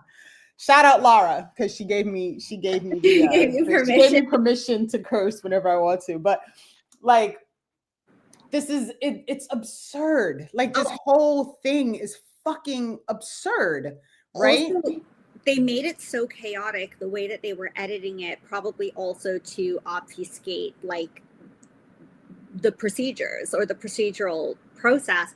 But the other thing is too, is that, within a certain range of time, we don't necessarily know that we watch that in chronological order, right? Like that. Oh yeah, absolutely. Too, like or how long it took for certain things to happen. Yeah, absolutely. Right. And even the intercuts of the audio of the interviews, we don't know what that footage is from. We don't know, like, right. So like the whole, even where the kids are talking about her having a gun, we don't know, is this after this thing has happened? Is it before this thing has happened? Do we not have any rules about how many times you're allowed to call 911 before it becomes a problem? Like, everyone's complaining about you calling 911, yet you're able to do it 8,000 times over the course of a year and a half with no one like saying to you, like, stop fucking calling 911, like you're being ridiculous, right? And they don't even address her behavior as unreasonable until after they arrest her 5 days after she's killed this woman. But then all of a sudden, like now, right? Like now it's like, oh, okay, well, you know, now let's point out the fact that you're fucking unreasonable. Like, you just got to that conclusion in June. Like, what are you doing? Even the first interview, it was like, sorry, because I know that's a next step, like talking about thing, but you're right, because even it took like the last interview to be like, Susan, help us make sense of this, you know, because before they were like, okay, we'll take your statement, like, but it is yeah, I just find, like, you know, that's the thing with that whole scene. We don't know if she was lying there for 30 minutes before they called somebody, or like, I just find that there's so much that doesn't make sense, and this whole documentary was edited to try to rush the audience past asking those questions. And this is also why I kind of keep saying, like, I feel like this was like, to me, this was about the director making a film that she's like, I'm good at making these kind of films. Like, it wasn't about somebody that had a connection to this community, because I can't imagine anybody that would personally know Ajiake and make a film that didn't address those things. Because if you personally knew the person, you would feel like, I just, to me, these are things that are made by someone that is like that white savior kind of thing, or that kind of distance.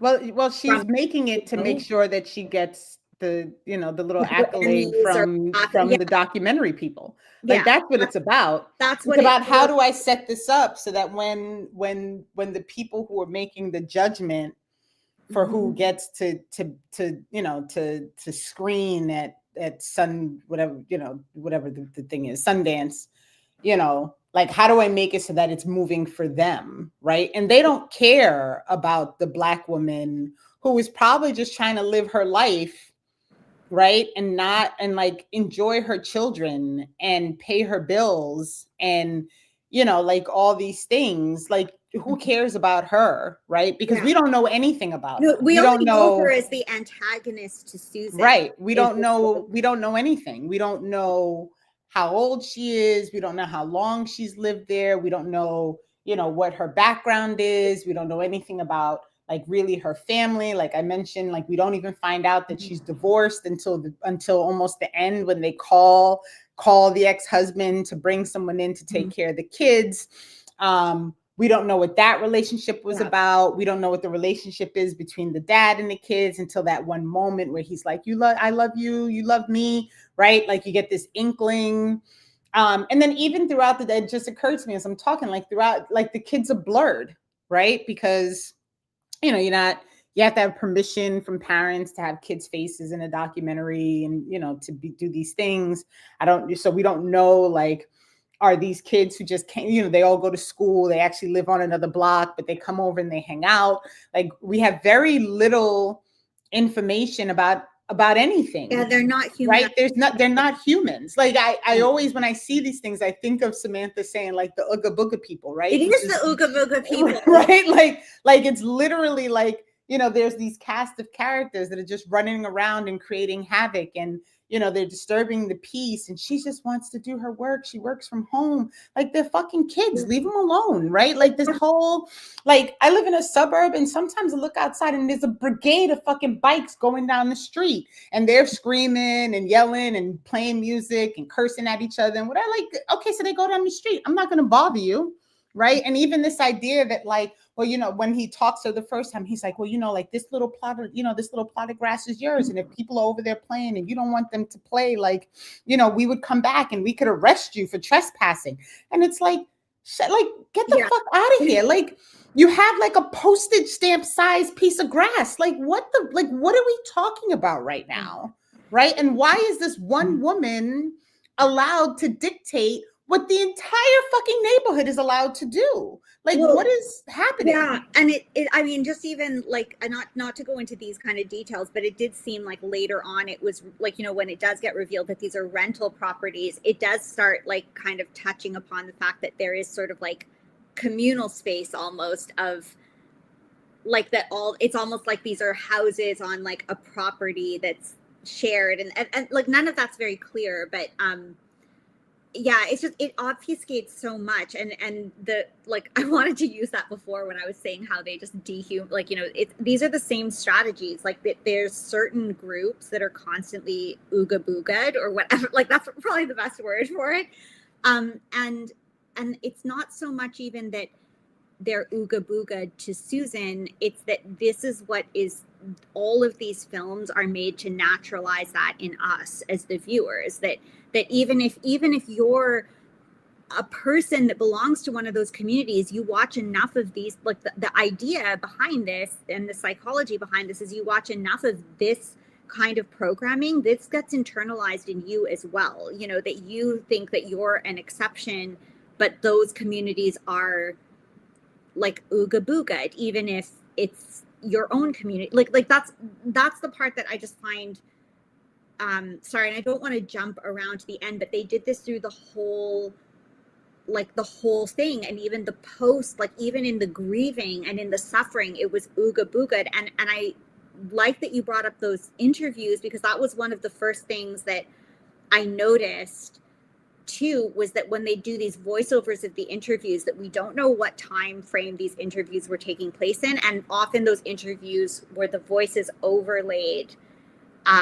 you know, over like, again, chosen footage at this point, like we like not body cam footage, but chosen footage to invoke certain feelings, emotions, like all this stuff between the communities, you know, time of day, that optional footage that they put in was always at times of day that it was almost twilight or something that just felt more uncomfortable, more foreboding.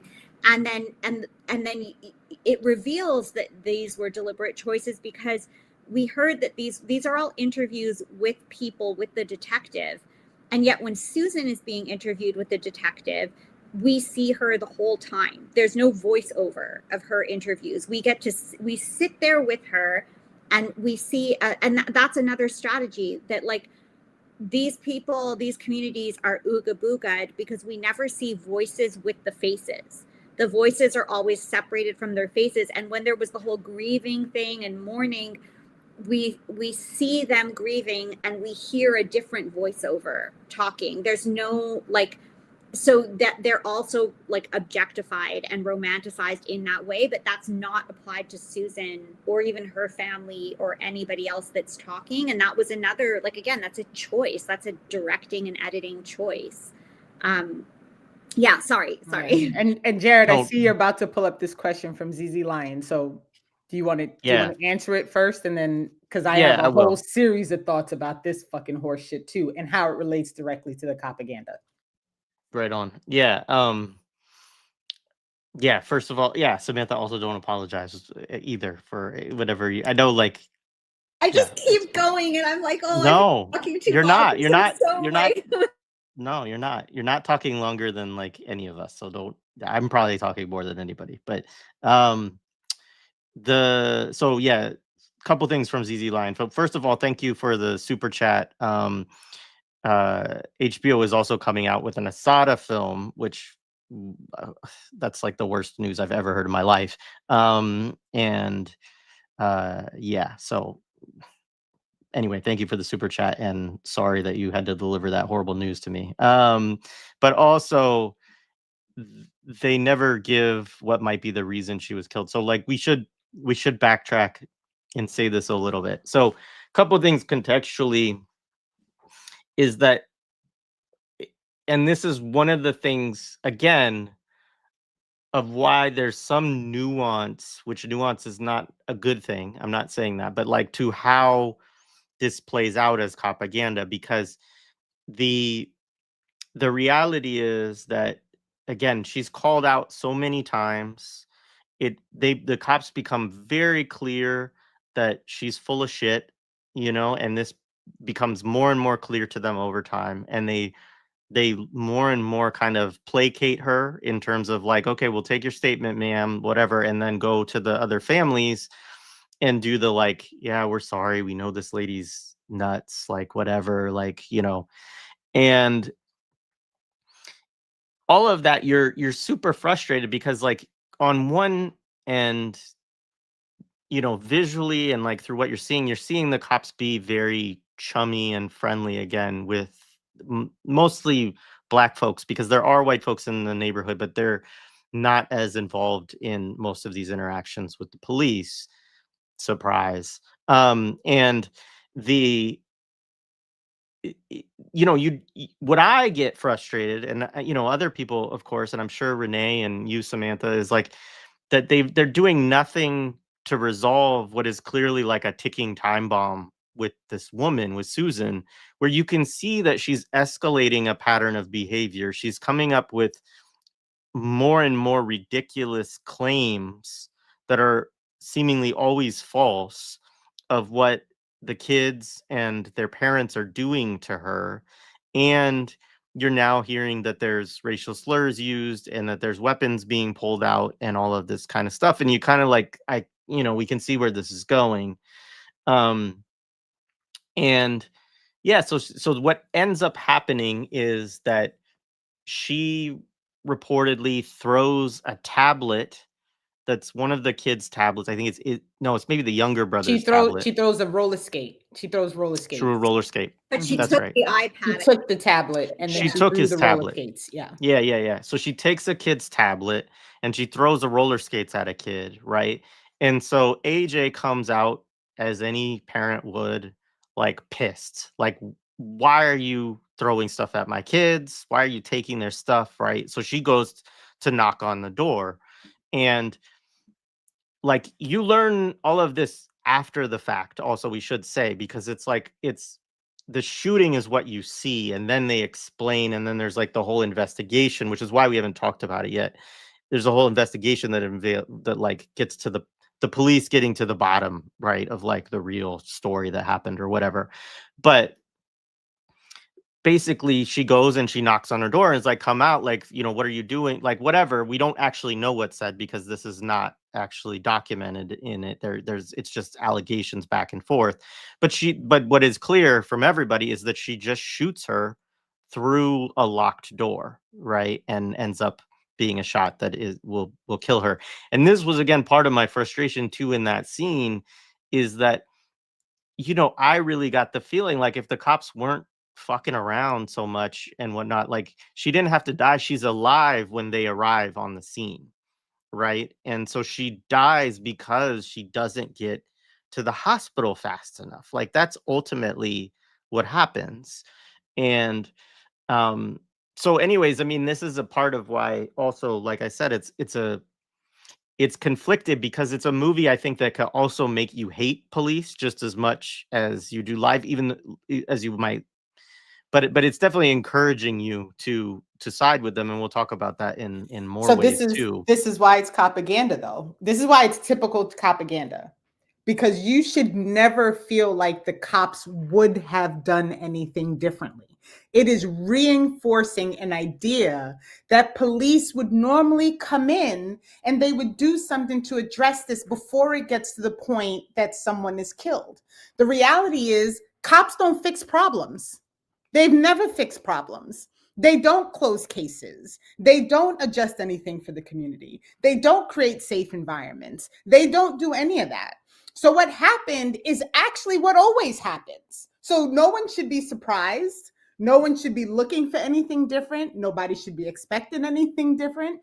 And the reason you feel that way is because it is an intentional push to make you think like, well, they're so invested. Why aren't they doing something different? They should be doing something different. They don't, because they never do. That's what they fucking do. They show up, they write a goddamn report, and they go back to the fucking office and eat donuts. That's what they fucking do. They don't fix shit. Yeah. They don't fix shit.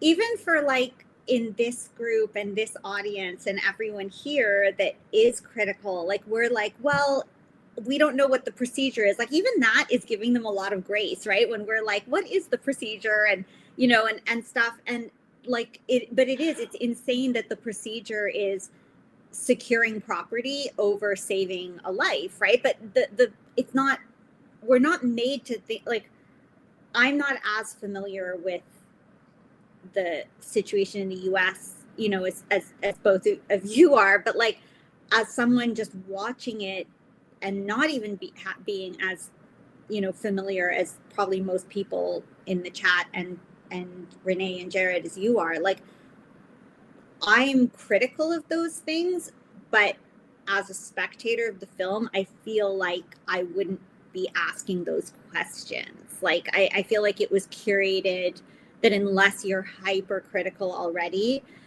it contributes to you like not asking those questions. And I feel like it was edited also because that was something, you know, again, like why is it that it's the cops that are there? That we saw so many cops like that were like, there were so many cops that were there, like touching the family members, you know, rubbing their back, touching their arm, like being that, like we saw so much of that right as our emotions had been heightened, that those were the images of relief that we were offered as the audience right away. So I feel like, again, like they're working with certain restrictions because of the medium that they chose, but they curated it. Like they made those decisions to show those shots. They didn't have to show those shots after, like what shots they chose.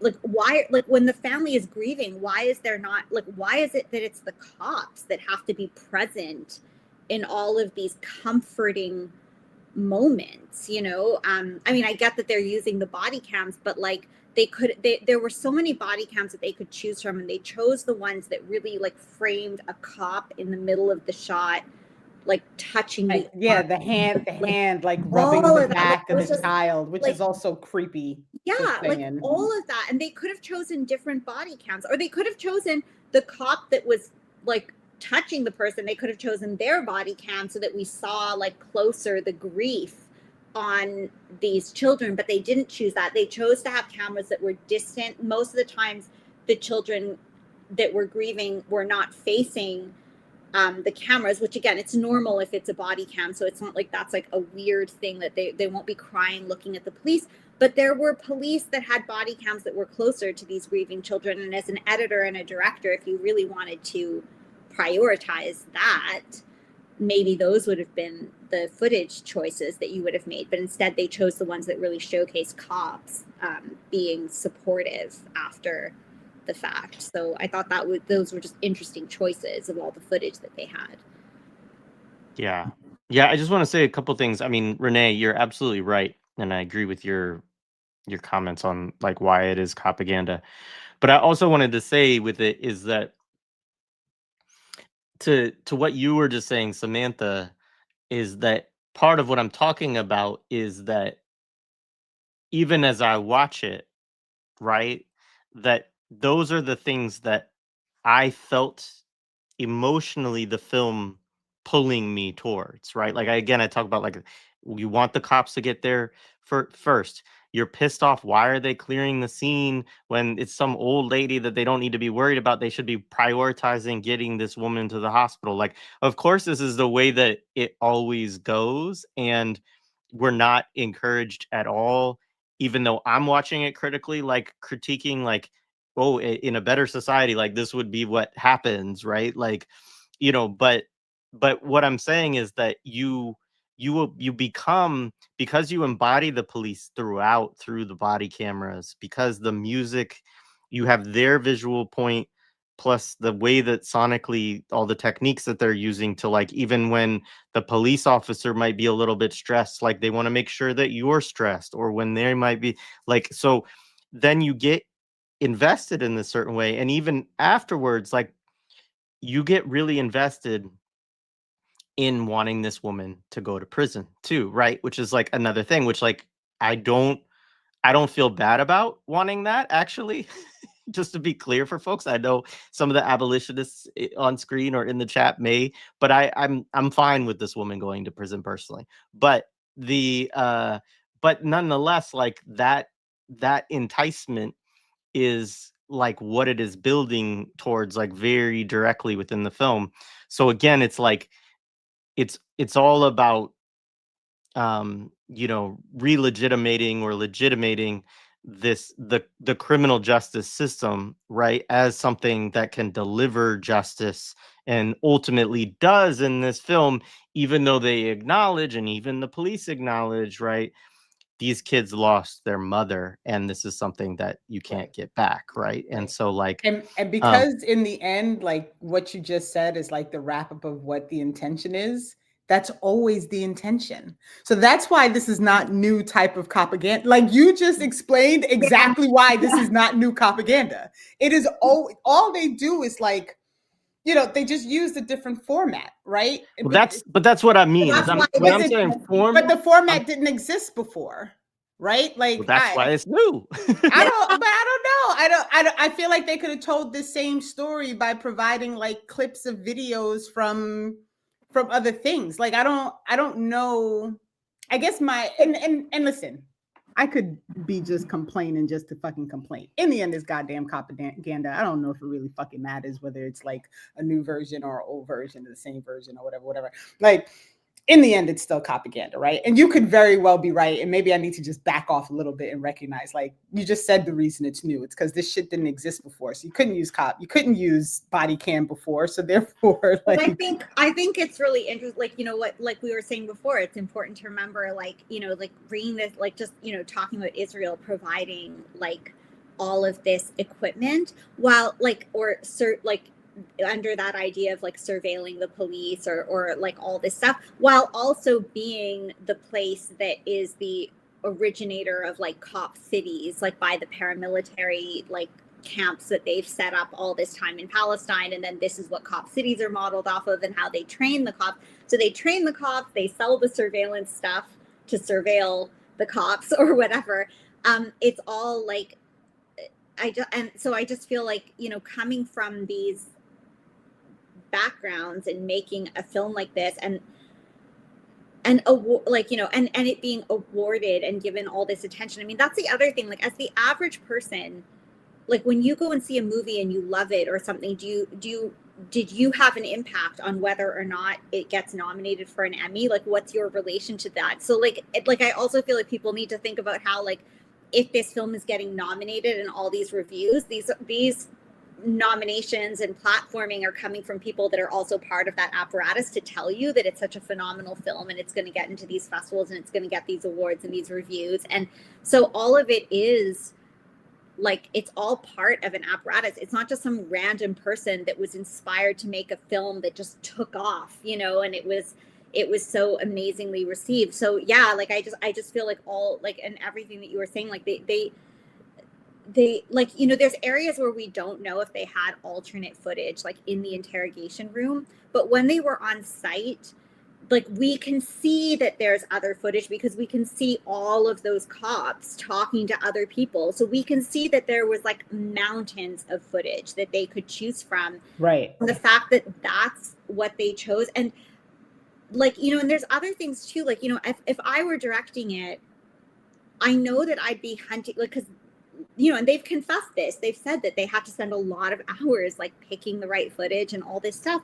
But they did pick those things where it was the cops. Like they picked to include that the cops said, what I see kids that lost their mother. How I am certain that they've had body cam footage even on the night of neighbors, right, that of the children saying that, of like that, maybe even the father talking to one of the police. Like I am sure that there were people from the community that have said things that they could have brought into the story to reinforce that message. And yet what they edited into the film was making the police the ones that cared. And I felt like, again, maybe that's just my, like, you know, my own position, and I'd have to watch it again. Like I didn't watch it like 1,000 times, but I also felt that like there was that frustration of the police incompetence, but I felt that how they built it was that the police, they constantly also had dialogue through the film to prime us that the police were like, I know it's frustrating, but this is how this is how we have to follow. Like, I can't take the law into my own hands. I'm not a vigilante. Like, I mean, they didn't say vigilante, but they basically make it clear that they are doing their best to work within the law, that they are respecting the law, so that they've built and primed us to sort of see that these poor police are such good people, but they're working within the law and there's only so much they can do. And that was, so even the incompetence is justified and explained, not only in the moment, but since the beginning they set up like some of the first lines of dialogue. Every time the police showed up, we're always like, we know it's hard, but I have to follow the law. I'm a servant of the law. I'm, you know, just over and over again. And so, yeah, I just feel like everything in this was like a commercial for the, like, because I like, that's sorry, I know that people know this, but it's just, that's the part that really frustrates me, is that I'm like, and I think I'm triggered by this because of the responses that I got to Andor, when people sort of believe in these like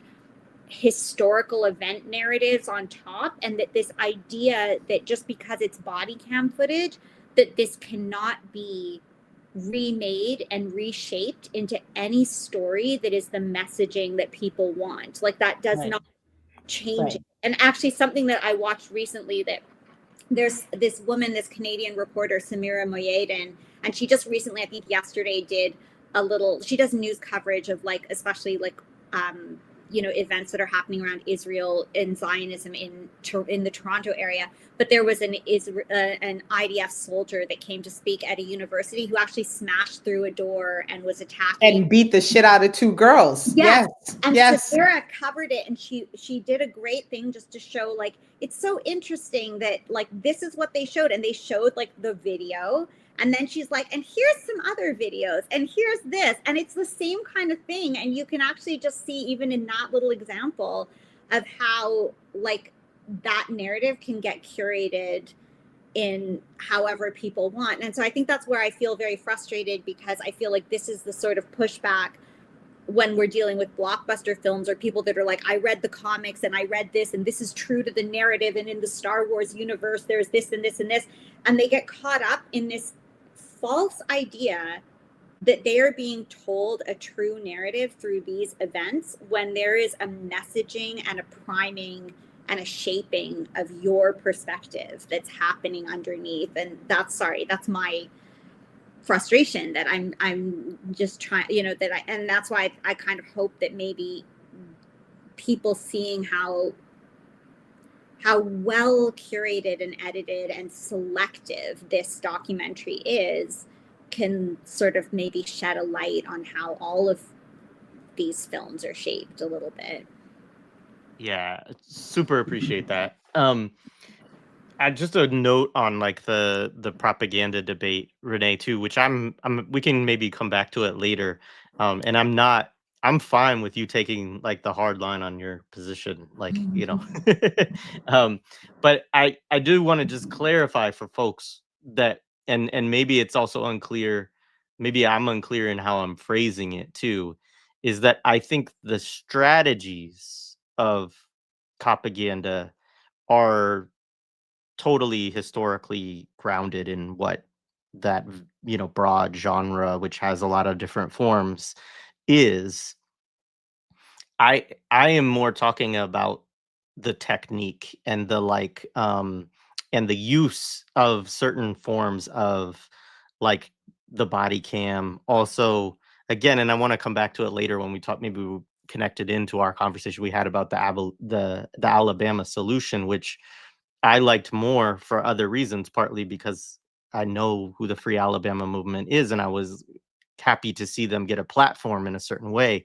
But there's some interesting overlap in the style of those two, and in kind of them both having a specific reformist push at the end. And yeah, so it's more to me like thinking about, are they, one, I think that they know that people are more sophisticated than ever in terms of being able to diagnose something as propaganda. And so I think they feel like they have to shift up a little bit of how they make it, and what style and who their appeal is to, in order to and this gets into stuff on psychological warfare and counterinsurgency and all of that, but to appeal to certain audiences, right? And then the other side of it is just the technical form stuff, which some of which is maybe not the first time. Maybe there's other people who have also made documentaries using body camera footage. Maybe even Cops as a TV show uses it largely now. But because those things are not, I haven't seen it in the kind of way that is done in this film. And they're also marketing it specifically related to that. So we can come back to that. I think we should finish with kind of some of the narrative pieces of the film and some of the scenes that we want to come to. Just real quick, if like, I also want to submit, like, part of this also is going into now, like, the inclusion of Susan's story, right? So this is, you mentioned, like, this is why we didn't really explain what happened the day of, is because we don't really understand anything about what happened outside of the son saying, she shot my mom, call 911. We don't really know anything about what happened until Susan is allowed to explain what happened, right? Like, we don't get any perspective of what actually happened at that door until Susan tells the story, right? How afraid she was and how nervous she was, and that she, she was so sure that this time she was going to break the door down, she was going to turn into the fucking Hulk and break down the metal door and come kill her this time, right? Like, this was why she had to shoot through the metal door that was closed and locked, right? So we don't get any of that information until after we know. And I think it might even be after we know that she's actually passed from the gunshot wound, right? Like, it's even after she's actually died that we find out what exactly happened. And even Yes. in that conversation, the police are more, they're like aligned with Susan. Like, I don't know if you caught, like, as they're trying to get her to explain what happens, they're like telling her about, like, the stand your ground laws. They're telling her how when they have to shoot, like, they have to be sure about what they're shooting at, and they understand how afraid you can be. Like, they're totally aligned with Susan. And they also, like, protect her when she has to come to her, like, they allow her to go back to her house to get her. I don't think it's safe for you to go back to your house right now. Yes, but we'll escort you, and then we'll take you to the hotel. There is an escort. Yes, exactly. And, like, all of that, like, she's treated so well until they finally get to that point where, and even then it's like, like, where they're like, Susan, you have, like, we can't make sense of this. Like, there's, there was only 2 minutes or something, but when they go into that whole thing about how her narrative doesn't make sense. But even that way was handled, like, so respectfully toward, like, like in a way that I don't see offered to other people. Yeah, like, I mean, the whole, like, that's the thing. Like, it really was, like, I thought that was really amazing too. Just even, again, like, even if you remove yourself from knowing, like, the history of the police and like, the whole, like, reality of what this world is, like, just looking at it strictly from, like, an aesthetics or from a film like making perspective, this, I'll call her a character again, but this is a specific character that we have been given a lot more screen time with, that we've been given, you know, like if this was just a fiction film, like this character, like when all the chaos was going on, they intermittent, because, you know, sometimes like obviously when you expose the audience to too much like movement and chaos and everything, you need little moments of relief. And in that night of the murder, like the moments of relief were cutting to the car where Susan was just sitting there reflecting, you know, in the car, and we get to drive with her as she's sort of looking out the window and reflecting. And then we sit with her in the interrogation room, and, you know, everybody else that was interviewed was voiceover. We never saw their faces, but instead we watch her. Like, this is somebody that we get to watch. We get to see that she's cold, that she's uncomfortable. We get to listen to her explaining how confused, like, you know, how she felt threatened, and like just, and all of it is her face and her voice speaking. And as you were talking, it just occurred to me that there's even, while she's sitting in the car, and we don't know who says it to her, someone knocks on the car window, and it's clearly a community member, and says, why did you do, like, why did you shoot her, or why did you do that? And she goes, oh, I was just so scared. Yeah. Right? Like, it really is like, it just, you know, and this is the thing, like this, to me, these are all very deliberate narrative choices. Like you're sitting there with so much footage and really deciding, like, what are we going to put into this film? So to me, this is all very deliberate. But let's say it's not.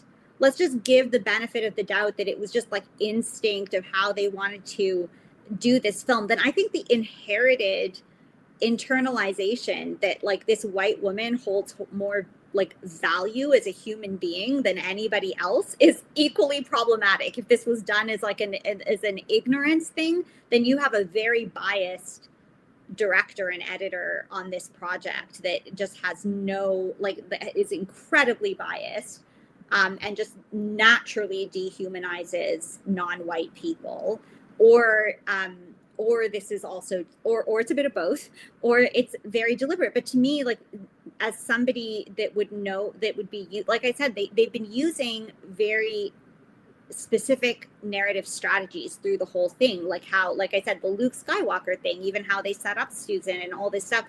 So they're using strategies to humanize her. Even if we watched the whole film on silent and we didn't hear any of the dialogue and we just muted it, the editing strategies humanize like all of it, the camera, like what they chose to show. It's really, yeah, it's just,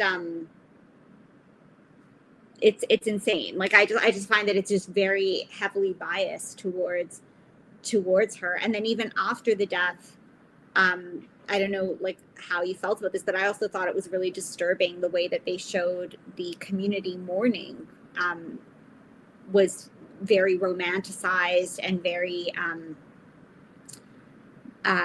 you know, like they'd have these voiceovers, and then they show it reminded me of the Superman thing where the brown person gets killed and we never see his face, or he just gets shot in the head.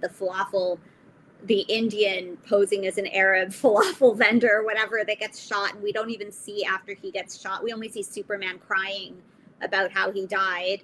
And then at the end, it's okay because he's immortalized in this like newspaper article that we remember, this lovely falafel vendor. And I felt that the romanticized objectification of the community, that they had voice over, like you never saw, it was never voice to face kind or voice to mouth kind of things. It was like a voice over.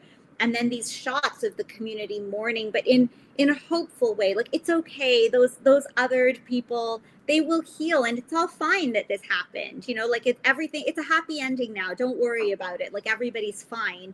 It portrays that kind of messaging, even while trying to show, like even while having these police officers that say, "I see this child without a mother," they sort of romanticize this like this healing of the community, and that was where they could get their professional cameras in and all of that stuff. And so they just had like nice lighting and like very, you know, it just, and I just found it really disturbing. sorry, I'm gonna stop there. No. But I'm just curious about like everyone's thoughts about that too.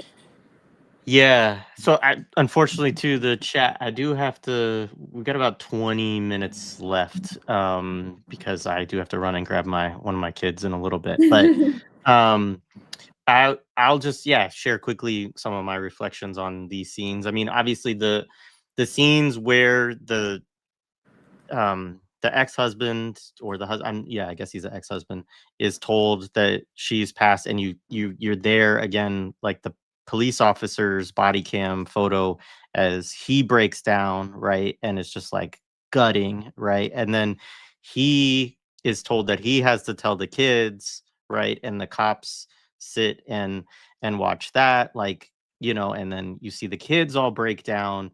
And like as people talk about, I mean, that's where a lot of even the trauma comes, like even beyond obviously the trauma of seeing this Black mother like bleeding on the concrete when they come up, or on the wherever on the ground. Like, it is also just watching the devastation of these people again, who, like, some of them you have never even seen before in the movie, like the Ricky Owens, I think is his name. You never have seen him before, right? And you watch him break down with this. So again, to the point of like them, you really don't get to know any of the Black folks within the film, or even the white neighbors. Like, at most you get like these little interactions with the police, and that's it. The people that you get to know the most, is certainly Susan first, and then it's really the cops, right? Because also a lot of times it's cop body cams, but it'll often be cop body cam pointed towards another cop. So it's like cop talking to sort of kids or other cop, like through a body cam. Um, the I agreed with you on the interrogation scene, the first one, of actually it felt like she was being coached by them to Absolutely. Yep. I mean, for one thing, I thought it was really weird when they revealed to her that AJ was dead. Because that is obviously a point of leverage that, I mean, again, I don't like what I'm doing. I'm embodying a police in the procedure or whatever, but that is a point of leverage that a cop has over the person being interrogated, right? Is that they don't know yet what has happened. They know that they shot somebody, but they don't know whether they're alive or they're dead. So in theory, actually, she might be more willing to negotiate and admit to something before she knows that there's a potential that she could be charged with murder, right? Like, so that's also something that him telling her that, even as they don't tell the neighborhood people, like that was a wild part too, of like they interview other people of the neighborhood later on to try to get information of what happened that night. And one of them asked them, like, did she die? And they're like, I can't answer that. And I was like, Yeah, it's an you're not even ongoing telling. investigation, which is bullshit. Like, the whole fucking neighborhood knows what happened. Are you kidding me? It was crazy. Um, one scene I did love that we've referenced already was the white lady, who I also actually, just because of her voice, I think she's the one knocking on the cop car at Susan and yelling at her of like, why did you do that too? But she's also the one who like is yelling at the cops when they come to let her into her apartment to get her place to get some stuff. Let Susan into the place to get some stuff.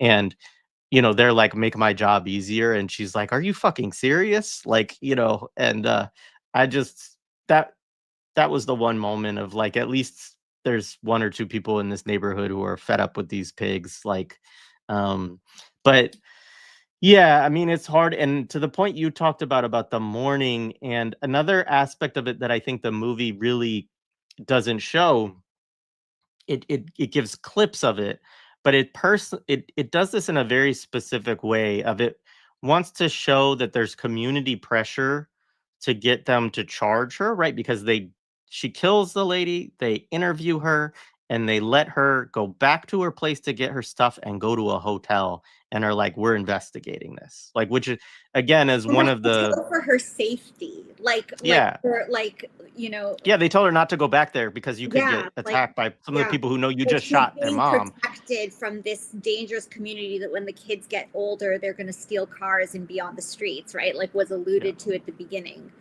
Yeah.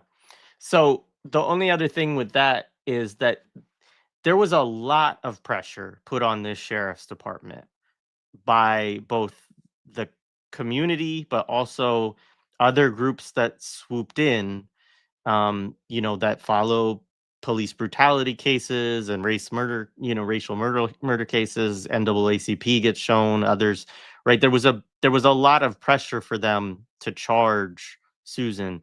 And I don't think they really show that well in the film. Like, they kind of make it seem like the cops are just investigating, that they actually intend to, eventually charge this woman, but they're being very, professional about everything, basically, and going around and doing their job and, learning, like, which is like, I mean, it's nuts. Like, they know the basic facts of it that night, that she shot this woman. So they could have charged her, at minimum, said, hey, we're going to charge her with involuntary manslaughter, right? And then you can always add additional charges after your investigation, right? And so it was, I found that part to be very disingenuous, of not letting people see that actually it does take a lot of community pressure in a case like this, of a white woman shooting a black woman, to actually get the police department to charge her with anything. Because if they had not put pressure on her, I'm sure that they wouldn't have. But yeah, those are just some of the right. So yes, and I think for me, part of it. So I mentioned this briefly. One of the things that annoyed me was they lied to the father at the point when she was taken away, because they told her very clearly, we're not arresting you, we're taking you into custody so we can investigate what happened. And when the father asked, did she get arrested, they said yes. The answer was yes, she's been arrested. And she had not been arrested. She had been taken into custody. So that, I think, plays into the confusion of, well, what's actually happening, right? Like, what's going on? What's the actual response to this? Somebody mentioned it in the chat. I agree, that was fucking weird that they were like, you can write a letter. Like, why are you offering that as an option to this fucking woman who just shot their mother to death, that she should write a letter to the family to, and I know for them, because he picks reading that letter. Right. So I know what they're trying to express is, like, they're trying to see if they can get her to confess to something. Like in the end, he comes back and he finds it and he reads the letter out loud. So which was sociopathic. It was such bullshit. Like, it's all like, this is all like, it's being recorded. So make sure you get all of this stuff on tape.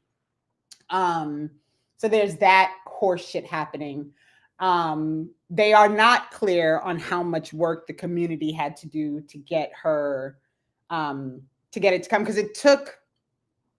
Now, Samantha, you said May 22nd. I thought the shooting happened on June 1st, was the note that I had. So maybe I have it wrong, because I thought she was detained on the 1st and then charged on like the 6th or 7th. I have it written down somewhere, but maybe my notes are just wrong. Maybe I had that.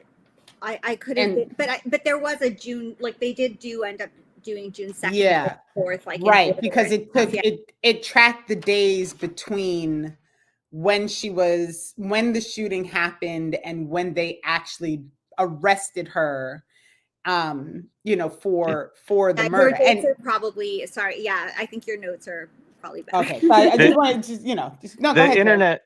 Yeah, the internet says it's 4 days, but I don't know. That's what who knows? Right. It all lies to us nowadays. But yes. Right. And then just some notes from like this portion when they get into this interrogation room that had me just like, I was so fucking like, what the fuck is going on? I actually wrote down, it's so funny.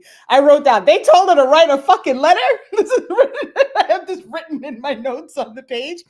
Like, even how kind they are to her when she says she's not going to go get arrested. They're like, okay, we need you to stand up now. We're going to handcuff you and take you. And she's like, no, I'm not going to do that. No. And then she's like, just kill me. And then they're like, well, we're not going to kill you, Susan. And then she's like, I'm going to die of a heart attack if this happens. Like, and then they fucking thank her. Like when she finally decides to stand up so they can handcuff her, so they can take her to get actually like fingerprinted and cuff. They're like, thank you, Susan, for standing up and not making this. And I'm thinking to myself, in what world, when a Black person, I remember the video of the lady in the bank and this is not a long, this is like a few months ago. There was a woman who went to the bank to ask a question and they thought she had a fraudulent check. And I mean, the way they treated her in the bank office, right? In public, they brutalized that woman because she was saying, I don't want to go, I don't want to get arrested. And they didn't give her any fucking chances, right? Like, they don't treat Black people this way in any shape. Like, it just never happens, right? And they'll shoot first and ask questions Always later, because like that always happened up here with an air, like not long ago. I mean, we don't have the same, like, we don't have as many armed civilians, I guess, in Canada, but there was an Arab guy in, like, not far from where I live that was walking, and the police stopped him, and they wanted to know. He was like 15, and they wanted to know what was in his backpack, and he just started like opening his backpack, and they shot him because they were like, we don't like, and like you can't, there's no grace offered to Black people in America. Like, I can just see, like, that I feel like that would be a very typical situation, right. And you're even complying with them. You're like, I'm opening my backpack because you told me to, and then they shoot you, and there's none of this like negotiating or talking or no, it's insane. No. And it just, it's just the continuation of this whole farce of like this quote unquote system where, like, they're working in the community and they're trying really hard to have like these good community like interactions and all of this horse shit, and then like this woman she's just allowed every moment of grace. She's allowed every opportunity to be human. She's allowed every little bit of time to like gather herself and like figure out how she's gonna like move forward with this thing. She's allowed to be seen as like someone with real remorse in her reaction, right? And they keep referring to Ajiake like, she died. She didn't die. Yeah. She was fucking murdered, right? She didn't die. She didn't like fall over on her couch while she was watching TV. You fucking killed her. And in any other situation, when it's somebody that they decide they don't care about their humanity, that's how they address it, right? Like, it's just, No, I agree with you. Sorry, I don't want to interrupt because I just feel like, just riding off of what you're saying though, like there was so much of that, the passive voice, the objectification, the not identifying people, like, that we didn't really even, like I said, like I had to re-look up her name after watching this documentary to make sure that I knew her name, but I knew Susan's name. I had to look up to make sure that I could like say Ajiake's name, like how do you pronounce it, like all of that, and they're like, even if you want to go with the theme of the footage, like being cop footage, the whole court case at the end was just glossed over, and there would have been on record with a cop cam a lot of the people in the community that were speaking, testifying, like all of that stuff that could have also been incorporated into the documentary, that they just purposely made that so abbreviated when that was an opportunity to engage with those people. Like, and I can't, sorry, this is just something that's going into my head because I know about the films that I work on, but these are the things where I can't even help but wonder if, just reflecting back on what we started this conversation with, because I was trying to explain this to people in the other things about, like, say, for example, Ryan Coogler being chosen to direct Black Panther. This was not Ryan Coogler's film. This is like, certain people think that this is the story that needs to be told now for specific reasons, and they find the right person.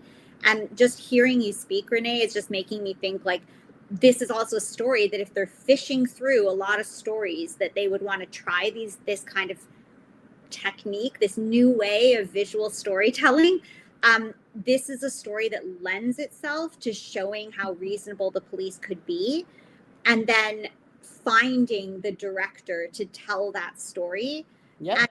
in the stories that I've worked on, that's usually how it works. And then the director will say, "Oh yeah, but it just happens that I'm also from Oakland." And so this was why it was like, it gets spun to the public in the interviews that this is the reason that Ryan Coogler chose himself to tell this story, because he came from Oakland and he wanted to make a Black Panther film or something, when it actually had nothing, it actually worked in reverse.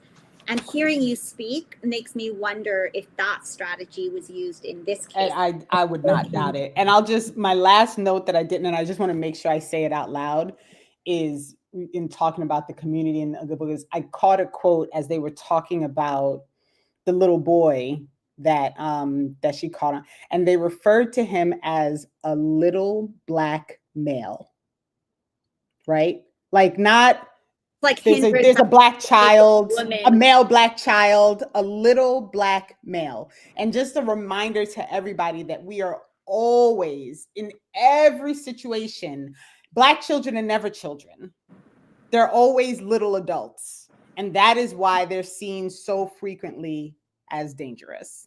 So I know you got to go, Jared, and you have comments starred and stuff. So, I'll stop. But I feel like I'll just say that too. Like, I feel like, just looking at the strategies that are used, like when we learn that like Nazi Germany took its cues from like American like Jim Crow, and I feel like that's what we see in Palestine, because Israel uses the same language. Like, there are no Palestinian children, and this is like the same language that we're sorry. It's just really horrible, and I just think that these patterns, like, it's just all reinforcing this machine. Yeah. No, absolutely. I mean, and I think that's like, there's a whole world of independent filmmaking and documentary filmmaking that we're sort of supposed to feel like is doing progressive things, that actually has a lot of super nefarious underpinnings to it. We are like almost at time. I got to wrap up in the next couple of minutes. A couple of comments on stuff that you all said that made me think of is, one, when they show the trial, I think every witness, but certainly the overwhelming majority of witnesses that they show are cops, right? So again, they don't, center any other voices or any other community members or whatever. They just want you then to have the cops be the people testifying against this woman.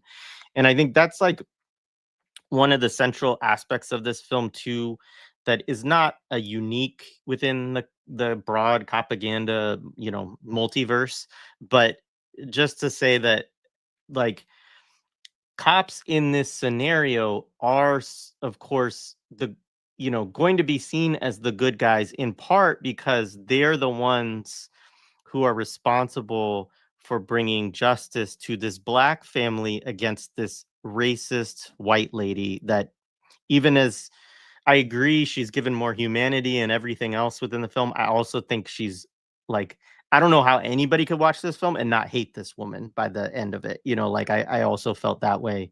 Certainly I did.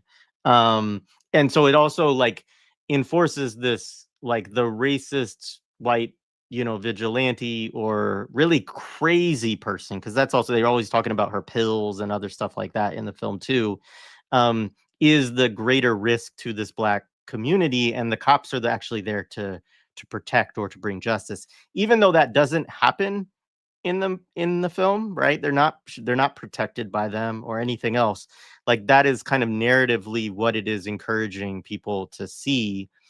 And it also plays a really weird role around stand your ground, right? Because it is in Florida. She does try to use a stand your ground defense. She's stupid. She doesn't get a lawyer before talking to police, which is also just like, nonsense. But like, that enables, of course, the cops to get her to like put herself in all of these pit holes with what she's telling them, where her defense falls apart and basically she, admits too much, right?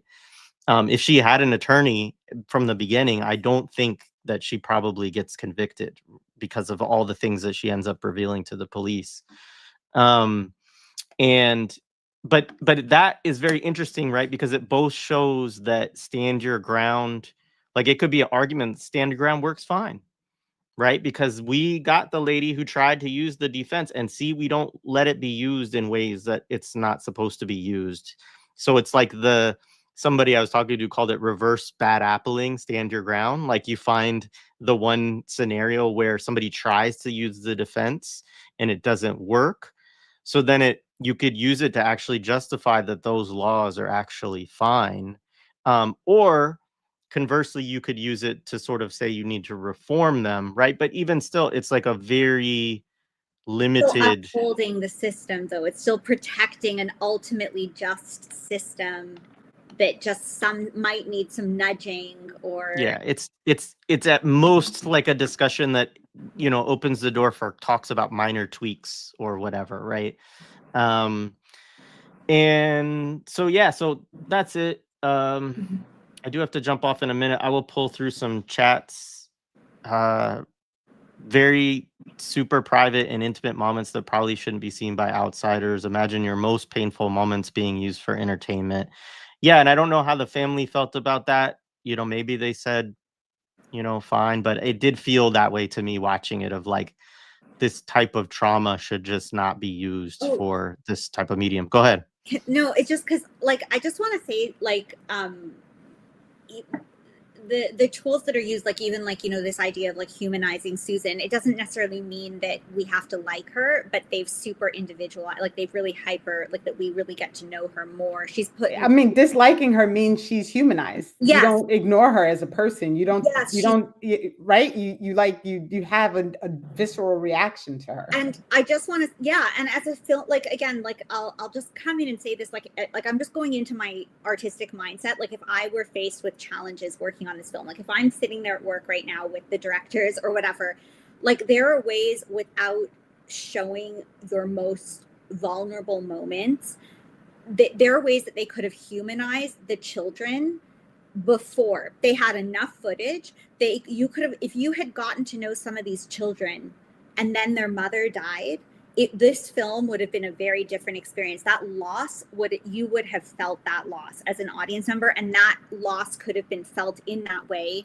without needing to show their most like vulnerable moments after. You could have like set, like, I mean, a trick that we learned in school, like one of my earliest teachers was like, he took a pencil out or something and he's like, hey, this is Bob, like, this is my friend Bob, and then he snapped the pencil in half.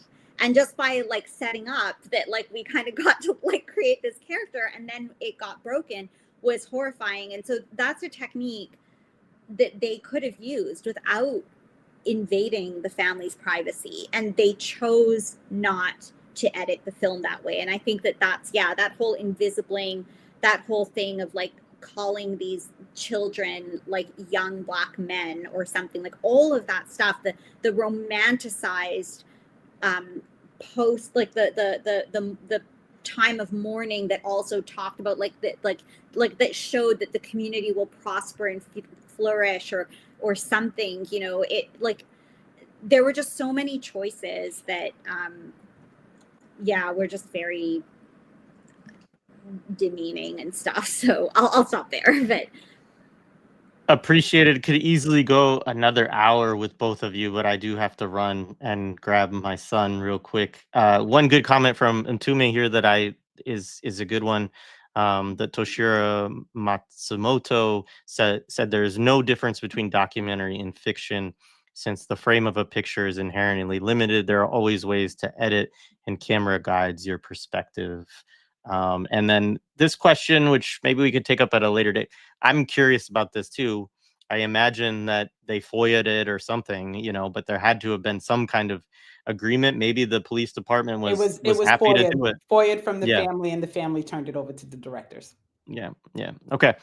Thank you both. I'm sorry. I know we went 4 hours and 7 minutes. I shouldn't apologize for cutting you both short, but this was great and very much appreciated, Renee and Samantha, all of your commentary and discussion of this terrible movie. And we're now 2.5 times as long as the movie itself. No, I'm just kidding. But anyways, appreciate you both, and everybody have a great day.